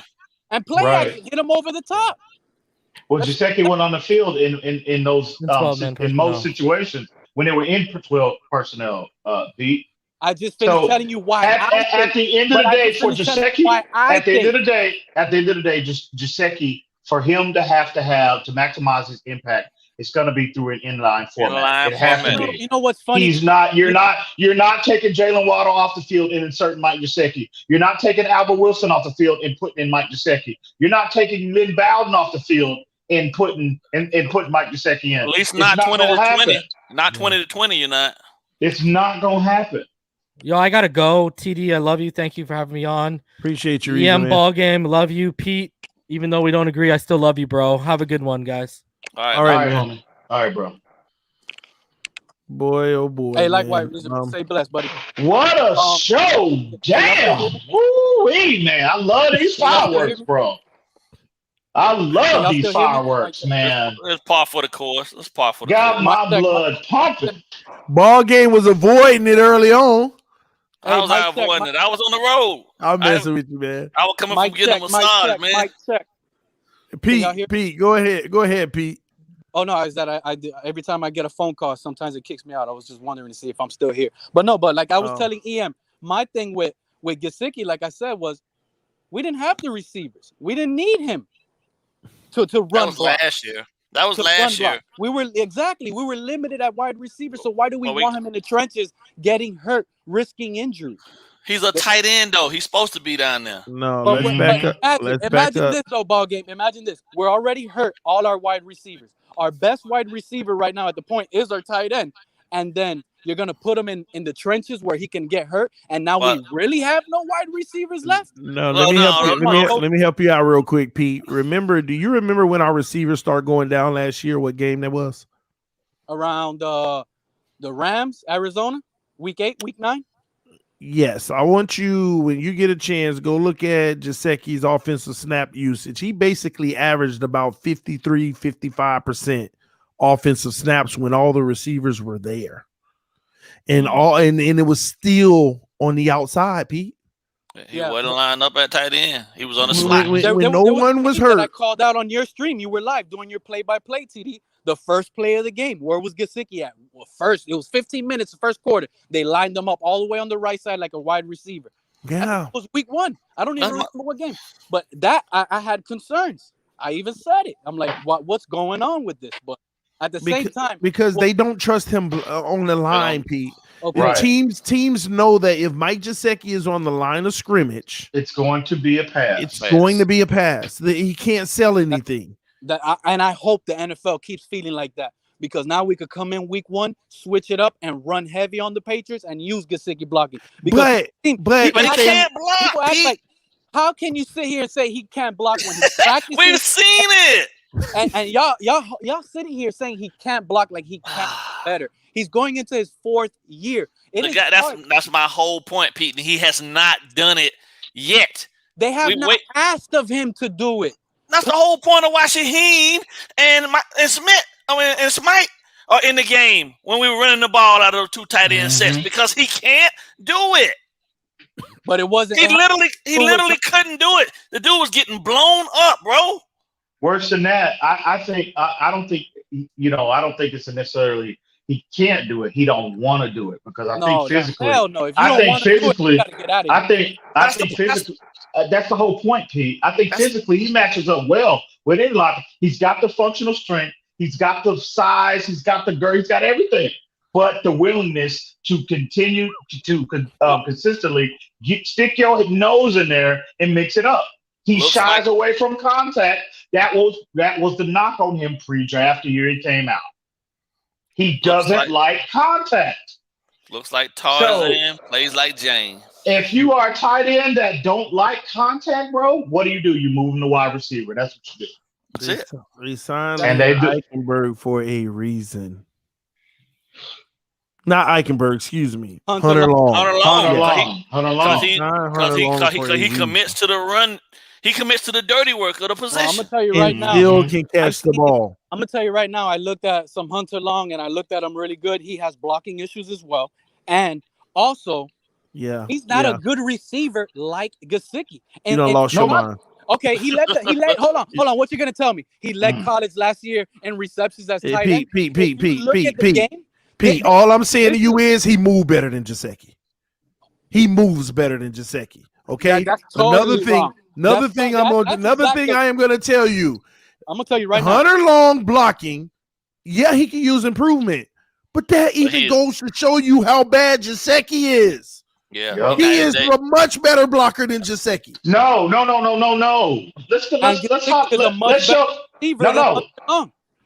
Let's show some love to the homie Mac Hollins, who's a wide receiver. Oh yeah, Mac Hollins even better blocker. And he's on the field more in blocking situations more than Mike Gesicki. That man wasn't blocking; he was doing the delays and just he was hitting and running away. That's not called blocking. That's called hitting and running. Come on. Man. Okay. He ran a delay route. That's what it is. Pete, you holding on to Gesicki, man. You love you some Gesicki, huh? It's not that I love Gesicki, TD. It's that I know what he's capable. I've seen it. He's a threat. Go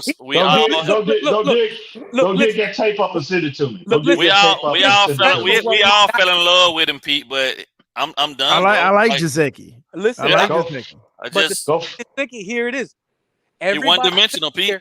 Everybody sits here and dogs him on the blocking, right? And I agree. I know Gesicki can't block very well.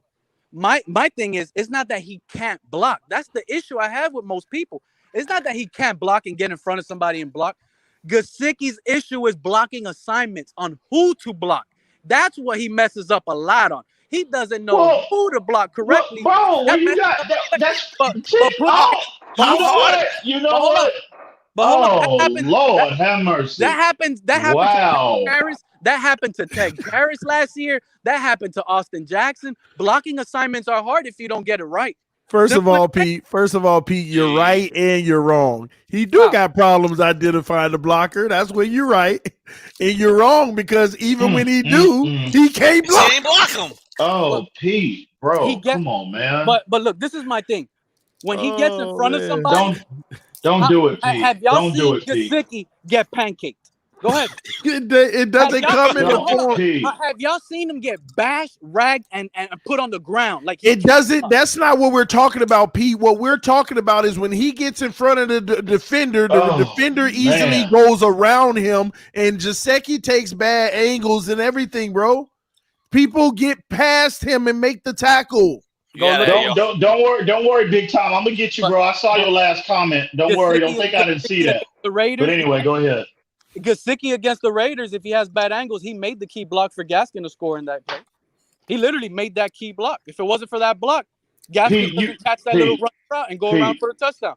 You need to stop, bro. Just stop it, bro. Just stop. Because you guys are sitting here, you guys are sitting here saying, stop, Pete. This guy can develop, that guy can get better, this guy this. But when it gets this dude our best player, 4 years? There's 3 seasons, Pete. 3-4 seasons, bro. And come on. I just finished telling you this last 3-4 seasons, we haven't had a running back. We haven't had a quarterback. We haven't had a team, bro. We've been rebuilding. So what are you really expecting from someone like this? In a team I expect the guy who's supposed to be the number 1 tight end to commit to all the nuances of the position. And he hasn't. That was the whole reason. That was the whole premise behind why they went and got a guy like Shaheem that nobody liked, but you understood it when he was on the field. He wasn't a liability. How good was How good was Gesicki blocking when Ahmed had that 100-yard rushing game? Did y'all go see that? Pete. What game is that, Pete? What game is that, Pete? We had our Pete? first 100-yard rushing game.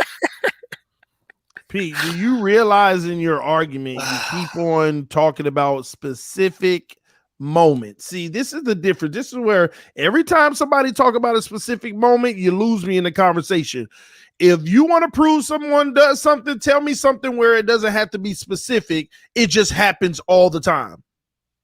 Don't give me one game. Don't give me one play. Don't give y'all me. Giving me. But what are y'all giving me on Gesicki? All y'all saying is Gesicki only played a 50% snap rate, right? 55. Let's give him 55. 55% snap rate. Was that misused by the Dolphins organizations, or was that smart? Matter of fact, it was smart. It put him in the best position for him to succeed. Okay, and look, now check this out. 55% snap rate. Name another tight end in the league right now that will give you 700-800 yards on a 55% snap rate, knowing you need a tight end that can be a receiving threat. Well, hold on. First of all, I have to be honest with you. The targets he get are just on par with those same guys, though. In that short, so he's they go to him primarily, and as you pointed out, is because we were lacking receivers. So he became the number one. So you have to put that full circle whenever you talk about numbers. So yeah, you got a point. Name me another tight end who's putting up 700 with less snap count, but he's also getting a higher percentage of his plays, a higher percentage of the targets when he is in the game. No, when he is in the game, he's getting the ball thrown his way because he have to. You have to. We had nobody. Well, we had nobody. 8-9 weeks. That's halfway through the season. We had people. No, we got a lot of injuries, bro. Stop. You're saying we lost the receivers in Arizona, so no. I'm gonna help you out, Pete. I'm gonna help you out. Watch this. I'm gonna help you out, bro. I'm gonna give you don't help him out. Hey, Pete. So I'm watching. Listen, I got the footage, so I'm watching the Dolphins versus Patriots game right now with Ahmed. Hold on. Let me just go ahead and end Pete's conversation with that now. The point he's trying to make. He ain't even on the field in the run plays. No. So Pete, let me give you the perfect example. Let me go ahead and nix your whole argument. Let's go back to 2019 where he played almost every single game, okay? And in 2019, he actually averaged about 70-something% snaps when they were still trying to figure Gesicki out. He was on the field primarily. He only had 570 yards. You see, we're talking about more plays, but now less yards. That's his second year. What year was that? What year was that? 2019. 2019. And we had the worst rushing game in the entire 100-year-plus-year history of the NFL that year. Not only did we have that with journeyman quarterback, we have a new coach, we have a new offensive coordinator that didn't know what the hell was going on, and we were rebuilding. Stop, Pete. Stop. Come on, bro. You need to stop it, Pete. He still caught 60% of his balls, Pete. That's what I'm saying. He's a threat. So but the production went down when they played him more. When they played him more, the production went down. So what are you saying, Pete? This dude ain't been on the field yet, bro. I'm watching this game. He ain't been on the field yet. I know. None of these runs. I know. I must have seen that game probably a minimum 6 times. Not one run play has Mike Gesicki been on the field. It's been Shaheem and Smythe. Yep. You won't find it.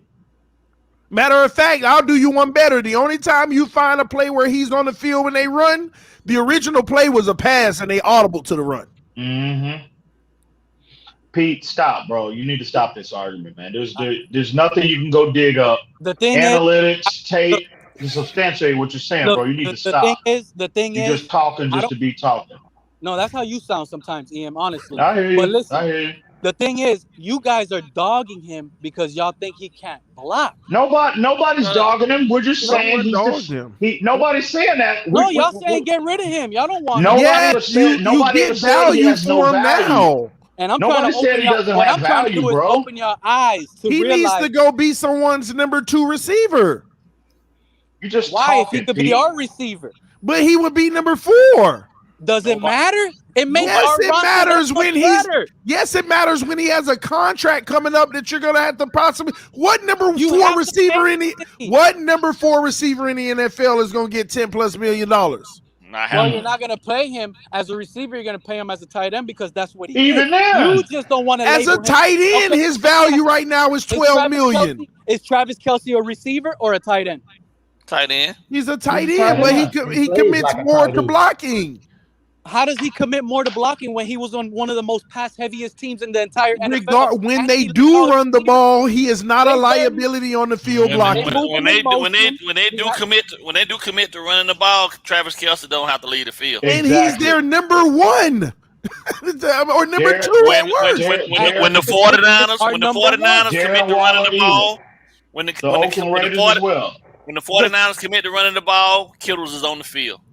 I'm sorry to tell y'all, but our biggest threat was Gesicki, and he has been. He's been keyed on the most by. Yeah, last year when everybody was hurt, nobody else was there. Yeah. You think he's a bigger threat than Waddle? He coming in as a rookie? I think so. Yes. Oh Lord. Oh, come on, bro. Oh Lord, TD. Right now, bro. TD. I'm gonna tell y'all right now, bro. Gesicki is gonna have a huge year, bro. And it's funny because y'all keep laughing and just blaming. He might, but it won't be with us. We don't even have a running back for him to run block for. He might have an amazing year, but it won't be a big one with us. That's for sure. I'll tell you that. Can I say something? He the 5th option. Ball game. Will Tua have a big year with us? But that's undetermined. Exactly. Can I say something? Well, hey, I've seen 3 years of Gesicki. I got you, Donald. Before I even talk about Tua. 3 years, bro. Donald, what you got on it, man? First of all, this is panel. How are you all doing? What up, man? Donald, what's good? Man, look, slipping and sliding, peeping and hiding. I'm in school, but I had a little break. So I said, let me call while I can. One, TD, this has got to be one of the most epic. This is just epic. And it's all based on rumor. How is that not a fun? And so this was great. Thank you for putting these guys here online and talking the obvious. Number 2, remember, now this is where I disagree with Reason concerning the Watson trade. Miami set themselves up perfectly. Why? The 2 common denominators with X and Watson was their legal situation in both of them.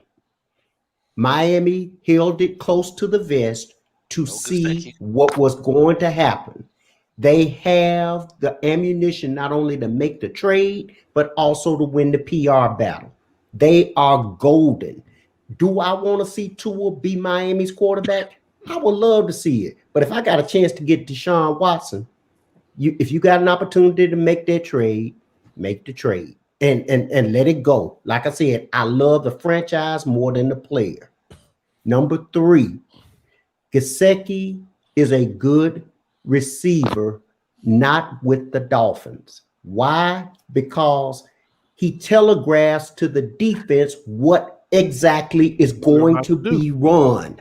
When you see him in there, they already say pass. Now, that's not to say whether or not we're successful on completing the pass or not, but it limits your offense because that takes the run completely out of the way.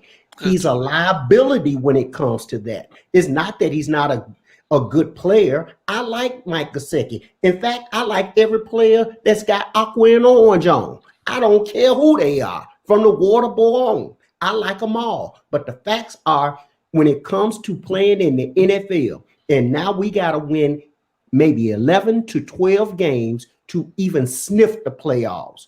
You cannot make yourself a liability in this NFL. Our first 2 games are division opponents. You can't do that to Belichick. You won't let Belichick see, oh, here comes Gesicki. Oh, we already know this is going to be a pass. And then we sitting up here getting test drove in the first week of the season. Same thing with Buffalo. We have to go beyond this. It is time for Miami to take the next step. And I, for one, want them to do so in the event that because y'all don't remember a lot of y'all don't remember the 72, 73 teams. I remember 71, 72, and 73. Miami went to 3 straight Super Bowls. Man, 2 and 3 out of that. We want now. Well, I know we won't now, but the fact is, Pete, in a 3-year rebuild, this is where we're supposed to see the fruits of our labor now. And you got to make whatever changes you need to in order to do that. And TD, let me just throw one last thing in there. I would not be surprised if Devontae Parker is not part of that package, because it will free up. Because from last I heard, we still got 3 draft picks we still haven't even signed yet. So guess what? We need to get under that cap. We need to get people signed, get Agba his contract. Think about Gesicki, which I don't know if they're going to do that or not. When you just set up there and committed a 3rd-round pick and picking up Hunter Long, I don't know what in the world we're going to do. But one thing I will say is this. In Greer and Flores, I trust. Because in the last 3 years, they have done nothing wrong from where we came from to where we are right now. This is where you got to trust the process and believe that these guys got their ear to the ground and know exactly what they have on their team and what they need in order for us to be not just successful, but be a playoff team on the way to a Super Bowl. And TD, guess what? The wife got me 3 tickets to the New Orleans Saints game in Miami. I'm going to the Big Easy, baby, on the 27th of December, and I'm gonna be sitting there live and in 3D watching it all, and probably be sitting up here videotaping everything and sitting up here calling you and say, "Did you see that?" Hey, listen, make sure you hit me up. I might be at that one too. I'm not sure yet, but make sure you let me know. All right. Definitely. Look, I'm gonna continue to listen to y'all. Y'all keep it up, please. And Pete, I love your arguments, so I ain't sitting up here turning nothing against you. Hey, we need to hear all of these things. We do, because it makes the regular fan base think. Because we got a lot of people in your comments, TD, and on your streams, EM and Mr. Ballgame and Pete, that don't really understand football. But you got to answer these questions in order for it to make sense what we're actually doing. Man, love y'all. I will check y'all later. God bless. Thank you. Always Thank a you, pleasure, man. homie. Always a pleasure, Donald. Indeed. Hey, Still in the game, he yeah. always brings that positivity. Huh? He's still in the game on the run play. Yeah. Hey, man, Pete, man, you got to stop fighting with people, man. I don't fight with anybody. I give my thoughts, my opinions, and I just don't agree with people when they say things like that I don't believe in. I'm just messing with you, bro. I know. But listen, man, we've been going for 3 hours strong, 3 hours and 10 minutes to be exact. And I don't want to take away from the show tonight where we're having the giveaway of the Dolphin tickets and some other prizes as well, man. We got a stream. It's a trivia game. So make sure that y'all show up tonight between 9 and 9:30. The start time is 9:30, but I'm just leaving it out there now. It could start at 9. We'll be there. But make sure y'all come. We've had 550 people max, 560 or something like that at one point on YouTube, plus another 60 on Facebook. This is a heck of a stream, man. Damn. He's still in there, EM. Still ain't. I know. I know. Speak on the Coach Flores hot seat stuff. He's just talking. What's that, talking, bro? I said I just wanted to I see a whole lot of Shaheem and Smythe up here. Y'all were talking about the Coach Flores on the hot seat, and I was busy. I couldn't get in on there, but I wanted to get up. Look at Ahmed. My thing. That was Matt Hollins out there blocking. Hey, Pete, Pete, real quick, you mind saving it for next time, because I actually have to move on and get out of here. Do you think? I was supposed to end about an hour and a half ago, but this was just too fire to actually do that. That run was behind Shaheem right there. Trust me, TD, it ain't gonna be long, bro. Go ahead, Pete. Let him go. It ain't gonna be long. But look, he ain't gonna be talking about nothing, bro. The whole Coach Flores thing, guys, like him being on the hot seat if he doesn't make the playoffs this year, I completely disagree with that automatically. Like, if you really think about it, this is the year, we need to be taking the steps heading into year 3 with Coach Flores and building his roster. I know you guys said it, the expectations were ahead because we won 10 games last year. But again, if we don't make the playoffs this year, I don't think Coach Flores should be on the hot seat. And the reason why I say that is because in my opinion, Coach Flores, as the way he has grasped the players around him, the way he has made people buy into to his ways, has been really good. He's a real coach. Now, I don't know how much of a offensively genius he might be, but as a coach, to coach players, buy in and do this and make them play hard on the field every Sunday. I don't know what happened week 17, but those first 16, we know everybody was bought in with Flores, no matter what. And just that's what we need here. We need Flores here. He could be a great guy. He doesn't pick favorites. It doesn't matter to him. He just wants talent that's better to start. It doesn't matter if your name is Tua. If you're not good, you're not going to start. Simple and plain. And that's where you have to respect coaches that don't hold on to like, how do I say it? Like, hold on to something you said for so long, even if you were right. Like, even if you were wrong. That's just my point. Coach Flores, whether we make the playoffs or not, I think he is the good coach for us to have and build around because he knows. But at the end of the day, that's the only thing I wanted to say on Flores, man. I don't want that guy to be on the hot seat at all. Not, man. Finsanity. No. Okay. Finsanity here, y'all. Can you hear me? Yeah, before we get out of here, talk to us, Finsanity. Hey, listen, just like TD said, we're going to have a trivia game night tonight. I think I got about like 7 or 8 contestants tonight that are going to be playing. They hit me up, so they're the ones that are in. If you didn't hit me up, I apologize. Maybe next time. I think we tried to mention it every single time we were live or in some type of capacity. But I'm really excited. It's going to be fun. You guys know I bring some form of entertainment and fun. This is one of the few things. And while I got my 2 OGs and brothers and kings up here, we really still got to get this Madden thing going. We're really trying to bring some entertainment things to the fan base. He don't want that. Trust me, he don't want that. TD, you get me mad. I'm telling you. I see you play with the Titans. You have no idea. You burn me. You talking about ball game and EM? Yeah. Oh, I thought you were talking about TD. Nah, they don't want none of this. But go ahead, carry on. Yeah. Ball game. You're ignoring it. Ignoring what? He wouldn't even pay attention. He don't want none. Trust me, he don't. That man don't want it. He don't. Finsanity asked about this matchup ball game. Stop forcing that on that man. That kind of punishment on that man. Stop it. Don't do that to him. What punishment? Stop trying to put that man through that type of torment. I don't know, man. That's what I'm gonna do to him. I'm gonna torment that man. He know it. He know it. I know it. Everybody in the Miami Dolphins community knows it. The only thing I'm saying, the last time I saw y'all play, you in ball game, I just heard a lot of excuses coming out of your end, Em. Okay, man. Whatever, bro. Listen. I don't know if you beat them since, but the only game I watched, ball game put it on you, man. I still got the footage.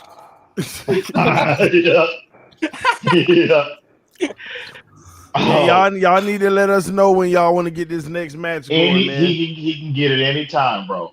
Ball game know it. He know what time it is. I send messages to him through the PlayStation Network all the time. He always ignores me. That's a lie. He always ignores me, bro. That's a lie. That's a lie. That's a lie. He know. Come on, Em. Don't do that, bro. Don't do that, bro. He know. Ball game. No. Oh man! So the Chiefs coming out on live. Shout out to Ball Game. Shout out to Finsanity. I appreciate y'all. TD. All right, Pete. I see this. Hey, I log on to the PlayStation Network, and this joke log off, man. Come on now.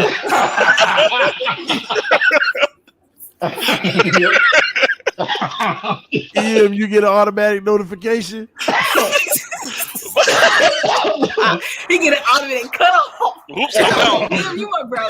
Yeah. Oh man, That's funny.